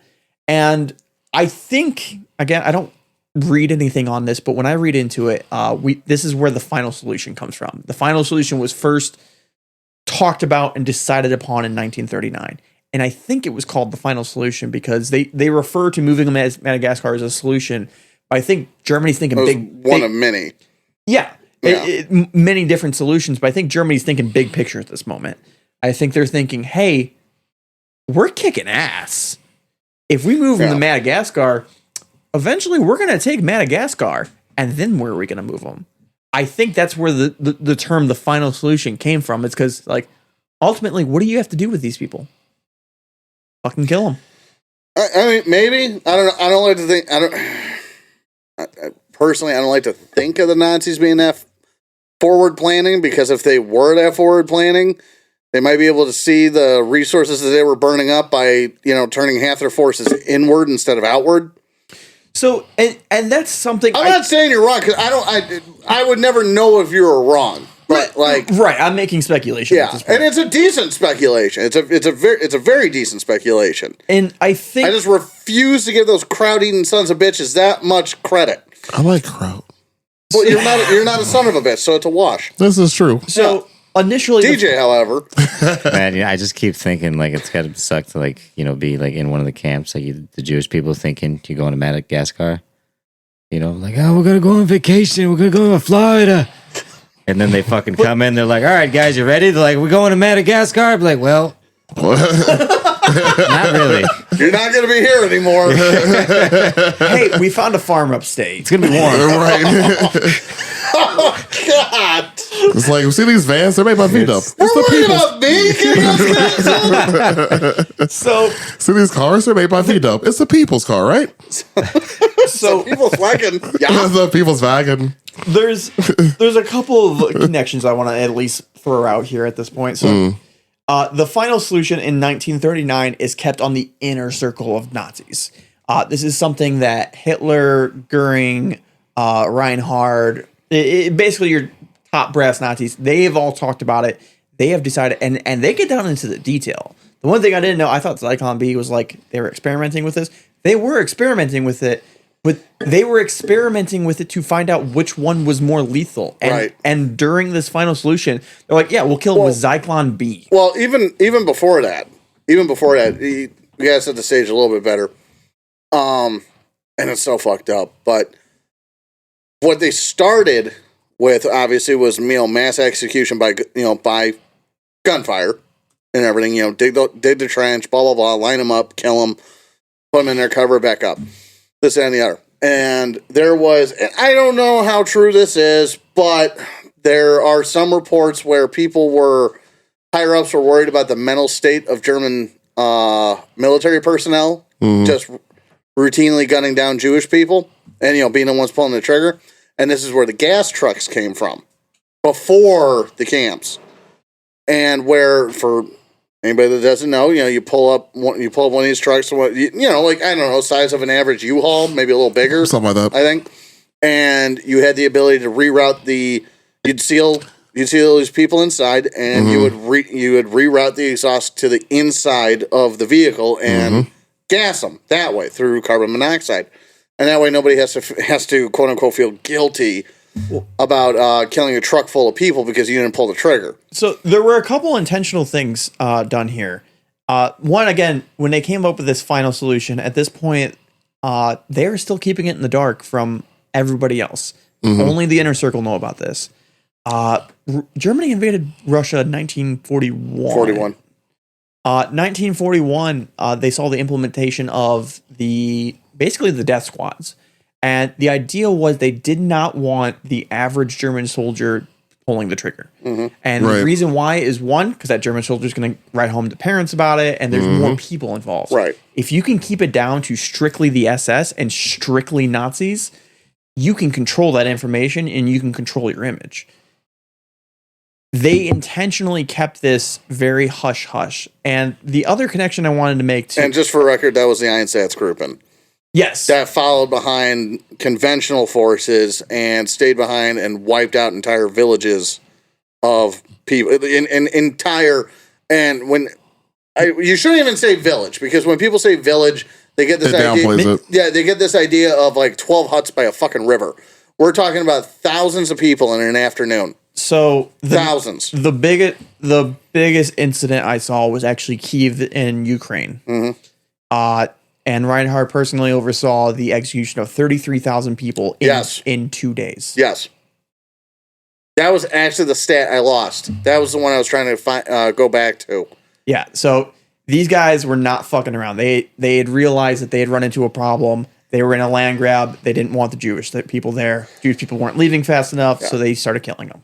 Well, I mean, that was the whole reason why the German the Nazis were trying to expand, was the whole theory of Lebensraum, or living room, for the German people. So it was hard to put more German people in a house that has somebody in it. Yeah. So The other thing that happened, it's just an incestuous set of thoughts piled on top of each other. Oh, it was wild as fuck. And everything. I think we start to lose the image of Reinhardt in here because we start talking a lot about the SS and about what Germany's actions are doing and what the Nazis are doing. But his tentacles are in there. It grew beyond him at that point. He is the tentacles. Yeah, 100%. So when Germany started, I'll say, I don't even want to say Germany. When the Nazis started involving more people in the final solution, you said it earlier, and I can't fucking remember the name. The conference where they started in 1940. Thank you. I've had that January. pulled up here. Wannsee conference. The Wannsee conference. In January 1942. So Reinhardt. My God. That was a rough one. Sound like a drum roll. I'm not gonna lie. The Wannsee conference. At this point, come on down. God, that's fucked. Yeah, so the conference was put together by Reinhardt, and this is where they started letting all levels of the Nazi party know, hey, this is what we're doing, and we had already started doing this. Yeah, so this was them basically starting to establish all the political things that were going to happen. They're like, okay, so now that you see what we're doing, here's all the paperwork. And so, and I that here, and I have a list. Here of attendees from the Wannsee conference, however you're supposed to pronounce it. Oh yeah, good luck with these names. You got Reinhard Heydrich. Obviously, he chaired it. You had his pretty much second in command, Adolf Eichmann. Then you had Heinrich Muller, chief of the Gestapo. Roland Freisler, state secretary in the Reich Ministry of Justice. Otto Hoffmann, head of the SS Race and Settlement Main Office. Erich Neumann, chief of the 4-year plans office. Dr. Joseph Bueller, state secretary in the general government. Bueller. I was waiting. I saw Aaron lean forward. I was like, I'm just going to hold it. Thank you. Appreciate it. Dr. Gerard Klopfer, secretary of state in the Reich Chancellery.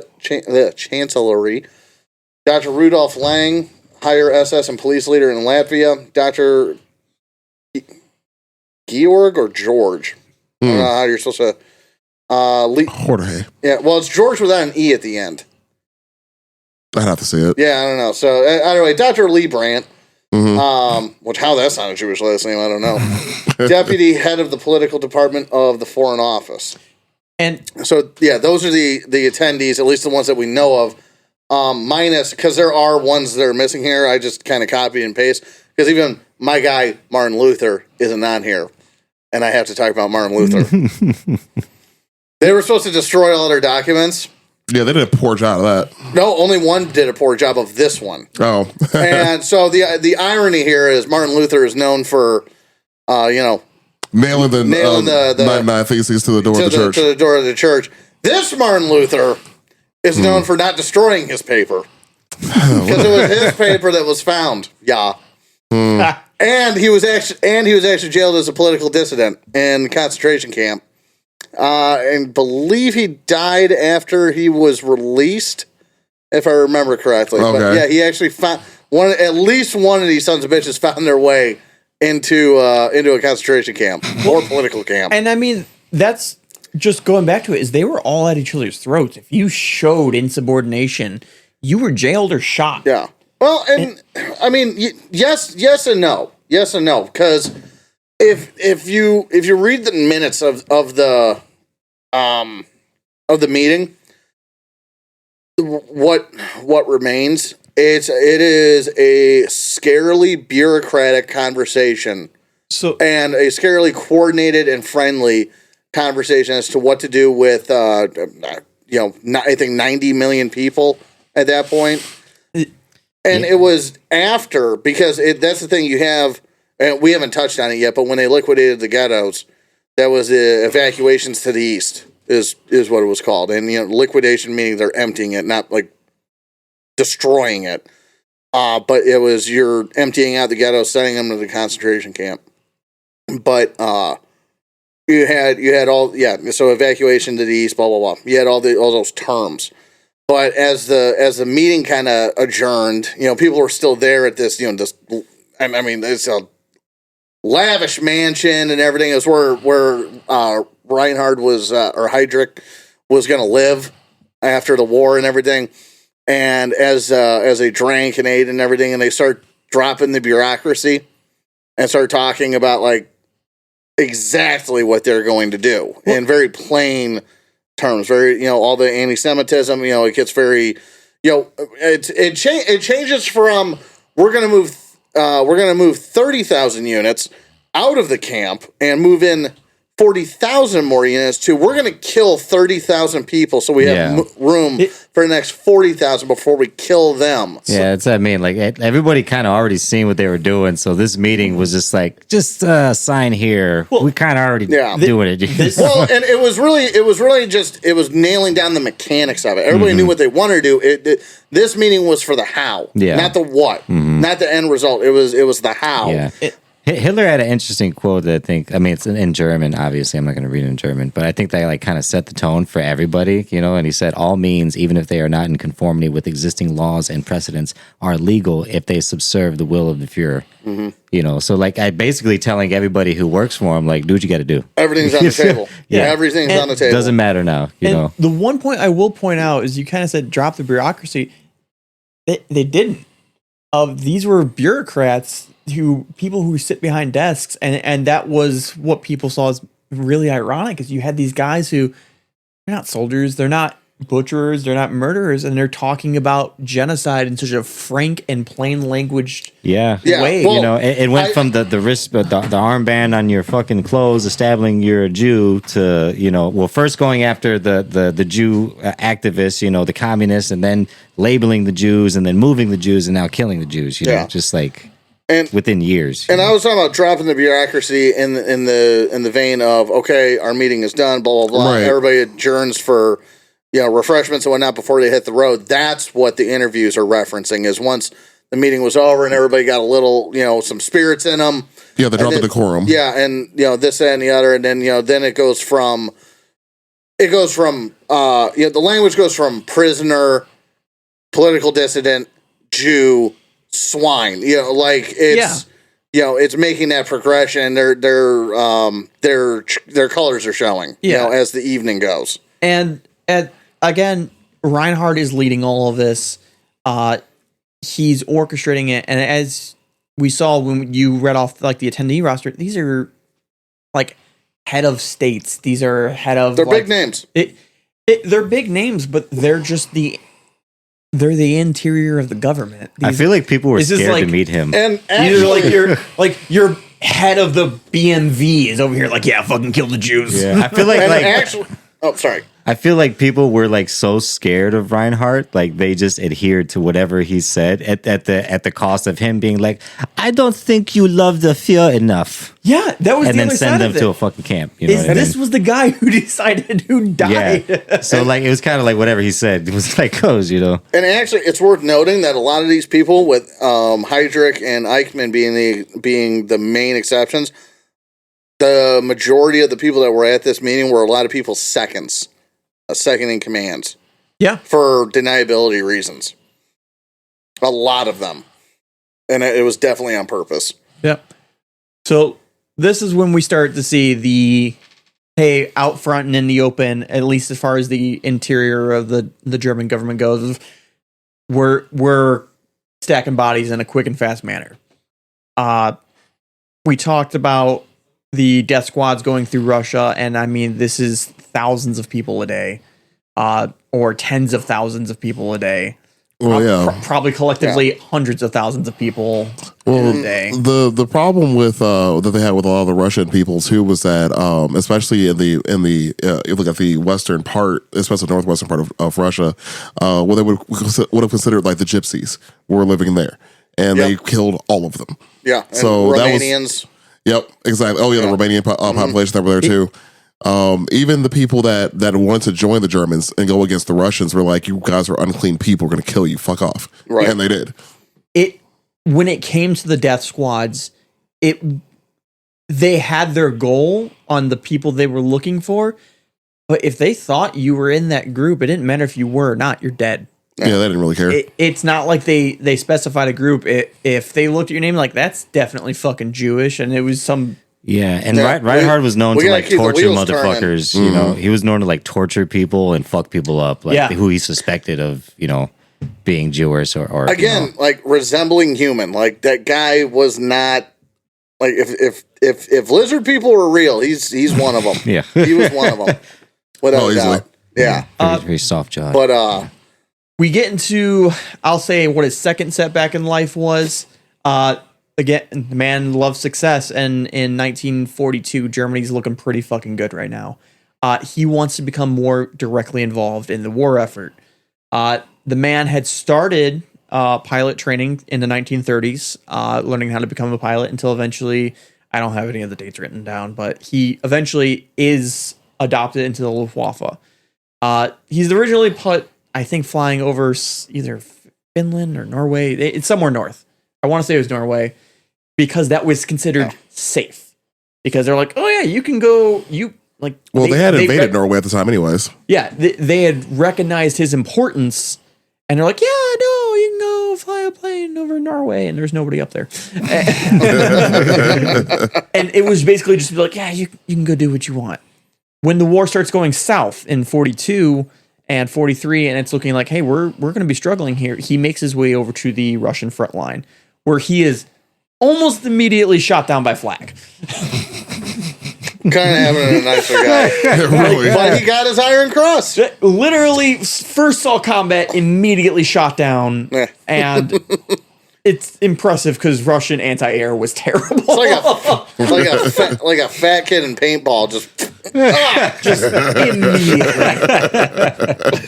Right in my house. I love it whenever this guy like tries to show like, yeah, I'm a man, and he fucking just immediately gets kicked out of the military or shot down. 100%. He crashes down behind enemy lines, but he does happen to make his way back to German lines and eventually to Berlin. And at which point Hitler goes, "You're not flying again." Hitler recognizes his importance and is like, "You are not going anywhere." Instead, what Hitler does is assign him to. I'm gonna fuck the name up. This is where I stopped writing a lot of my notes. The Bohemian. Oh, the Protectorate. Yeah, the Protector of Bohemia. The let's see, scroll up. Protectorate of Bohemia and Moravia. Yeah, the current governor of that area was seen as very. So he would the current leader or whatever you would call him. Czech resistance was. I want to say it was growing. It was not like it was flourishing, but it was substantial under the original guy. And Reinhard pretty much, or Heydrich pretty much got it down to a room of people. Yeah, and by the end there, he did this by immediately implementing martial law. His first day there, 58 executions immediately. Mm-hmm. Was just like, oh, these people are. These are prisoners. Kill all of them. But there was another side of that coin where he increased people's wages, increased a whole bunch of essentially everything you want labor wise, and made these concessions and everything to disincentivize. Disincentivize? No, that's all right. Okay, people to join resistance groups in the Czechoslovakia. And everyone to take away that drive to be in the resistance movements. That's kind of fucking crazy, though. Like even like people knowing all the shit that's going on, that he can still just make the economy better and have people like follow. So again, it comes down to what you know. They didn't know about the exterminations going on, and you've convinced the people to hate the Jews, and so. For the people, people who do know it, they're probably not as big of effect of it because they see them as subhuman, as just they're second class citizens. They don't matter. Oh, and what Aaron said about having a revolution when you're happy, even if you love your fellow man, which I suggest you do, but even if you love your fellow man, it's really hard to say. I shouldn't say really hard, but it takes a special person. I'm going to go storm that gate because what's happening there is wrong. And my life is so comfortable. Yeah, and again, he's doing this to one, crush the resistance, but also this area is a key ammunition manufacturing for Germany. So they had very vested interest in keeping this place pro-Germany and pumping out ammo as much as they can. They had to play nice. Yeah. So They had to play nice. They need production to go up and resistance to go down, and guy nailed it. So, which pretty much takes us to his assassination, if that's Yes. okay. Yeah. Yep.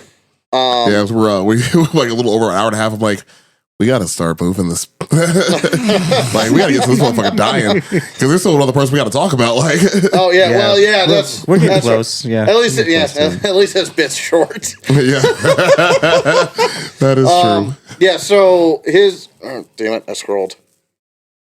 So yeah, his assassination. So he has the unique distinction, Heydrich, of being the highest ranking Nazi assassinated during the war, and I just think that's the best thing that he could have achieved. Honestly, so to check. I believe they were just Czechs. I don't think either one of them was Slovak. They were both Czech from what I know of. Yeah, And they were trained by the SOE, the British SOE, the Special Operations Executive. Yep. And airdropped into, or just outside of Prague, and lived there for months, going between safe house to safe house, blah, blah, blah, and everything. Tracked him down, and followed his movements, tracked his movements, this, that, and the other. Long story short, they ended up trying to Gabriel Princip him, essentially. So well, I feel like they tried to Franz Ferdinand his ass. Well, that's what I mean. Princip. Oh, Princip was his name. Yeah, Yeah. so yeah. Princip was the dude's name. They got that lucky bastard. I will say, How many assassins get a second shot? Dude, Literally. my favorite part in like reading this was the comfort that I'm going to be so much harder to kill, because they were in Czech Republic for 5 months. And Yeah. they were I wanted to say that. I thought it was wrong, actually. they were trying to track him down, but he kept changing his schedule so frequently that they couldn't ever like find out where the fuck he was, because they would show up where he was supposed to be and then he wouldn't be there. And I was like, I was reading that and I was thinking about our fucking text group. I'm like, wow, so if DJ Aaron and Ben want to kill me, I'm fucking safe. I'm never where it's supposed to be. nope. No. But yeah, so it was 3 of them. Yeah, yeah. Well, and there was a third guy there as the lookout. Oh yeah, The one calling for where his car was, the signaler. And then yeah, so he was killed by a grenade when the gun jammed, and he was it's it's funny because they think there's a theory that what actually killed him wasn't the shrapnel in his body, but it was the horsehair that lined the seats of his car, because the grenade blew up under the car, and he put shrapnel in his body and everything, but it ripped through the seats and everything on its way, and brought horsehair with it. And they think that might have been because he died of sepsis, Which would have caused it. 6 days later. Something like that. Yeah, something like that. So he's driving in his car. He's being driven. He's being driven. They throw an explosive at him. No, he stops him, goes to shoot him.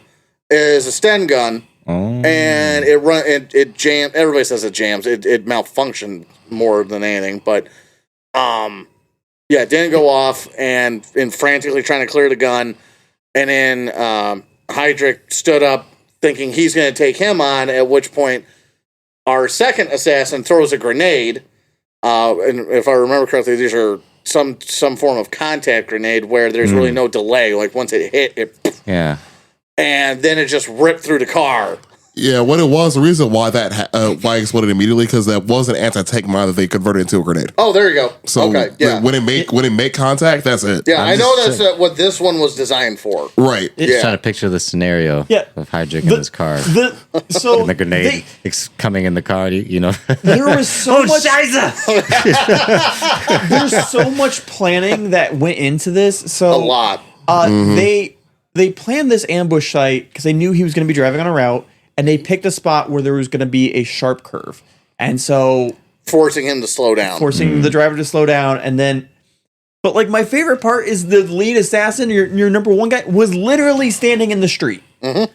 And he tried to just sweep the car and the gun immediately jams. Probably could have threw the bomb first, you know? Well, no, so he tried to do that, gun jams, and Reinhardt literally was like, sucks to suck, and draws his pistol, and then the grenade comes out and fucking rips through the car. Does not instantly kill him. No. Right. He tried to give chase. Well, so the driver gave chase. No, I said tried. Oh, yeah. Yeah, Heydrich tried. I'm thinking the gun jams. He's like, well. You tried to stop the Gestapo. pulled out a monocle that he's never worn a day in his life. That's well. So if it's not Indiana Jones. I call mine Luger's the Ark of the Covenant. So a firefight breaks out. Yeah, of course it does. Firefight breaks out. The two assassins fucking book it because they think they fucked up. They think they're like, this went terrible. We messed up. We need to get the fuck out of here. And by the way, we're joking about this, but these guys had balls.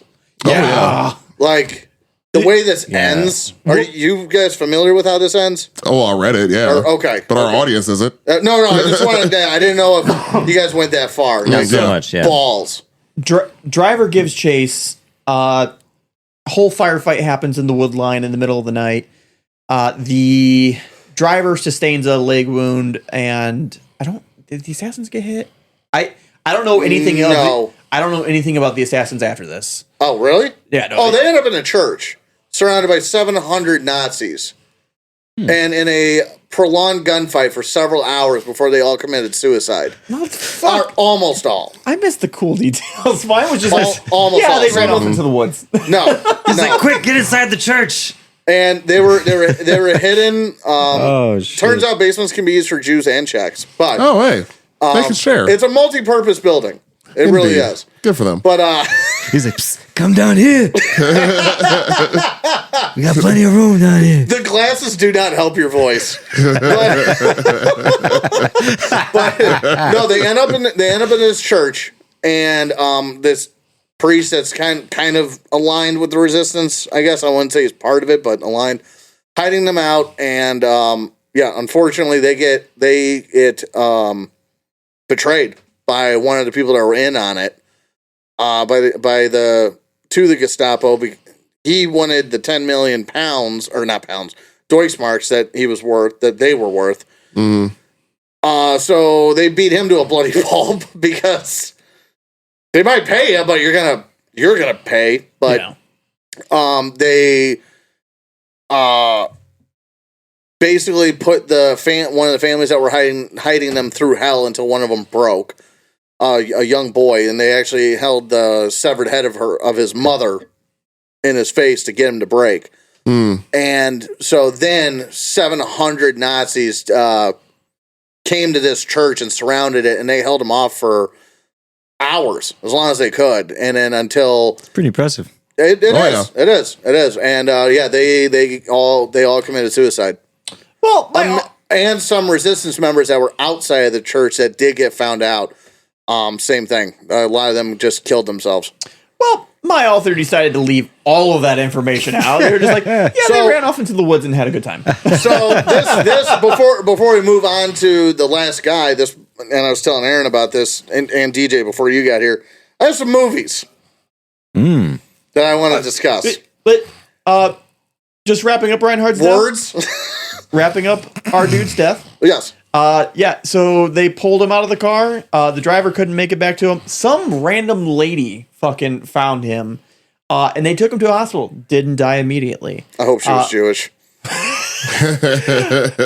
But apparently they went through, because the grenade shredded his spleen, a kidney and a liver. It was this long part of his diaphragm.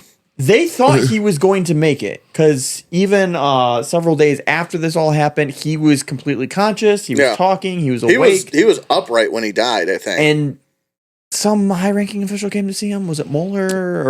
It was Hitler's doctor. Hitler's doctor was there, and then he got visited by I think it was Himmler. Himmler? Yeah, I think it was Himmler. And essentially, Himmler saw him. They had a conversation. And the next day, the dude died. And there's not a lot of paperwork, but it's believed to be sepsis with how fast it moved. Yeah. All right, that's all I have. My notes are literally blank after this. So I have some movies, and I call this. Thank you. My Heydrich Eichmann quadrilogy. It's a bunch of movies made by different people. None of it's related or anything like that, but it's pretty much related to everything we're talking about. And the first movie is Conspiracy. That is the movie about the Wannsee Conference. And it is exactly as, I shouldn't say boring, but it is exactly as bureaucratic as it sounds. But man, is it fascinating. And some good actors in there. Stanley Tucci's in there, actually, as a matter of fact. He plays Eichmann. So yeah, you have Heydrich and Eichmann and everybody else most of the people I listed off are in there, and you watch this conference that happened and how it went down, all again based off of Martin Luther's found document. And then you have Anthropoid, which is the movie about Heydrich's assassination. And Cillian Murphy actually is the lead in that. It's a really good movie. Yeah, I want to watch that one. Cillian Murphy. That is a really good movie. And very, very, very accurate in all of their depictions. Then you have Operation Finale, which is the capture of Adolf Eichmann 20 years after World War II. He was one of the Germans that did make it to Argentina. And the Israelis went and got him and tried him in Israel instead of in Europe. Oh, well, that must have been so they went and kidnapped him, which, hey, go you. Well, honestly, yeah. Yeah, and they went and kidnapped him and brought him back, and that's about that. And then you have the Eichmann Show. And that is a movie about the TV crew that was televising it for the U.S. The Eichmann trial in Israel. So those are my Heydrich Eichmann movies. Yeah, we got to get those on the list. We have to put those on the post when we make. They're very, very, very good. Oh, yeah. Very good. The Eichmann Show is the weak one of the bunch. Yeah, I want to watch the assassination one. And it's still good. Anthropoid's terrific. Yeah, I watched it the other day just because it was available again. Oh, hell yeah. Yeah, not because we had talked about this yet. Like I was like, oh shit. Hell yeah, I'm watching that. Oh, yeah. But and then to wrap it up, a human Uno card. Yeah. Or I'm sorry, a human Uno reverse card. Like I describe it like there's literally the yin and the yang of a family. Yes. It's ridiculous. Go ahead. I'm sorry. No, not at all. Hans Heydrich. His brother. Yeah, Heinz. Your brother. Your father, your brother. Das ist Heinz. I don't even know what I'm saying right now. Nazi member, SS officer, just like his brother. Actually, I forget younger or older, but that's a good question. Go ahead. I'm looking to that. Sure. He was the lead editor of Die Panzerfaust. Panzerfaust. And he's on this. We basically started this because we thought there was going to be more to the guy. Not to say that he's not interesting, but there's... He is older, by the way. Oh, he is? Okay. He's very interesting. There's just not a lot known about him, unfortunately. And the reason he's interesting is he was Reinhardt's brother, obviously. And after his assassination, he was given documents from his brother's estate. And I'm sorry. He was younger. He was younger? By 4 years, yeah. Okay. And he accidentally learned about the Holocaust going through those documents that he got from his brother's estate after his passing. And mulling it over what to do and whatnot. He unfortunately burnt a bunch of it, but burnt all the documents and decided to spend as much time as he could saving lives now that he knew what the Nazis were doing, which, I mean, how that was a far jump in logic is beyond me, but whatever. Good on you, I guess, for eventually getting there.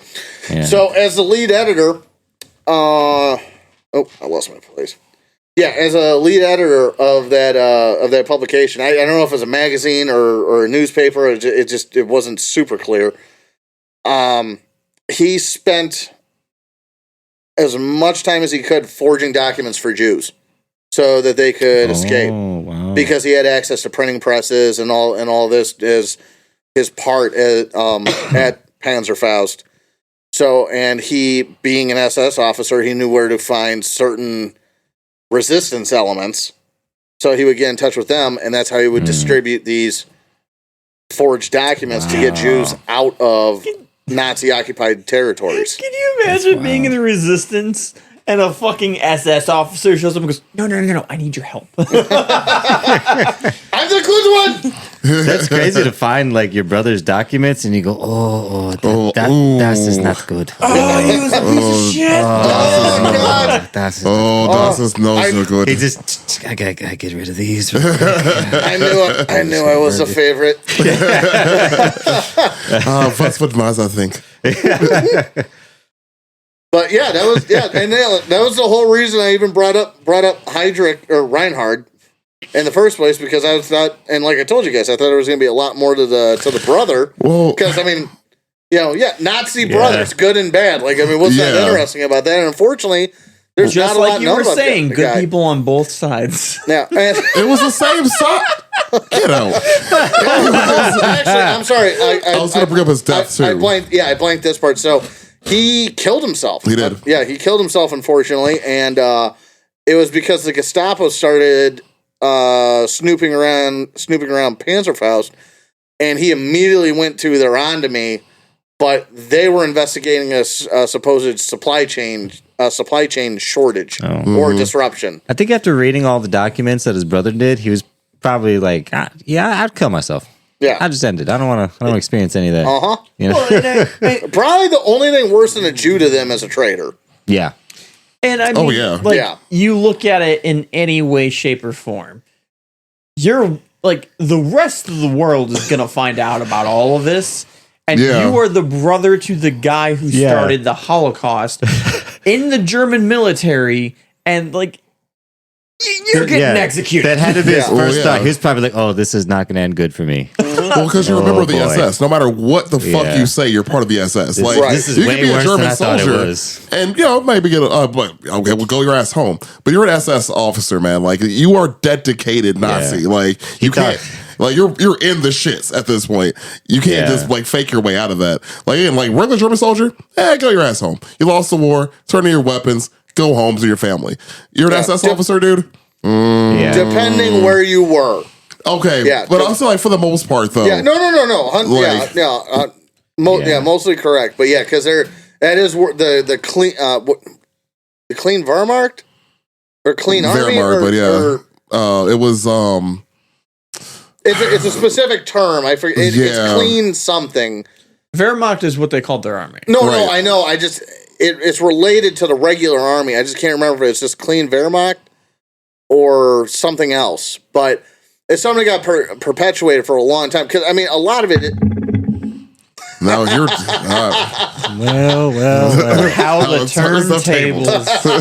Because I mean, a lot of it's true because a lot of people were just on post or were or whatever, or were just legitimate. Well, not legitimately, but they were in a war and fighting, not killing innocents. Whereas other regular army were and everything, but there was. Throughout Germany post-war, there was a large emphasis on that. Like, well, we weren't Nazis, not my family. We were regular army, and you find out that regular army soldier was just as fucking bad. Some of them. It all kind of depended on where that person was, what front they were on. There were, or if they weren't on a front, sometimes that was worse. Oh, that is infinitely worse. Yeah.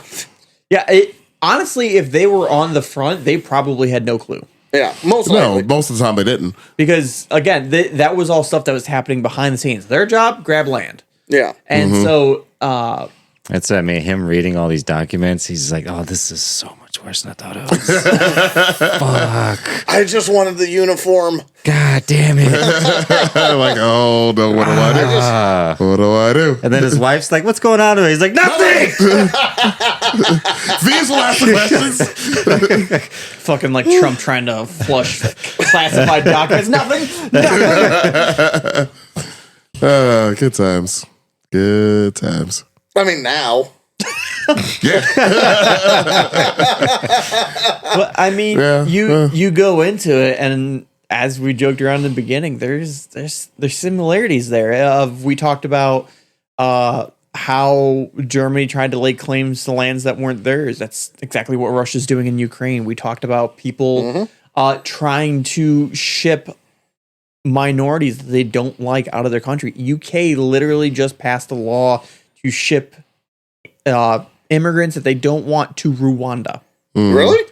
Yes. I did not hear about that. They paid, It's new. Okay. it last couple weeks. Yep.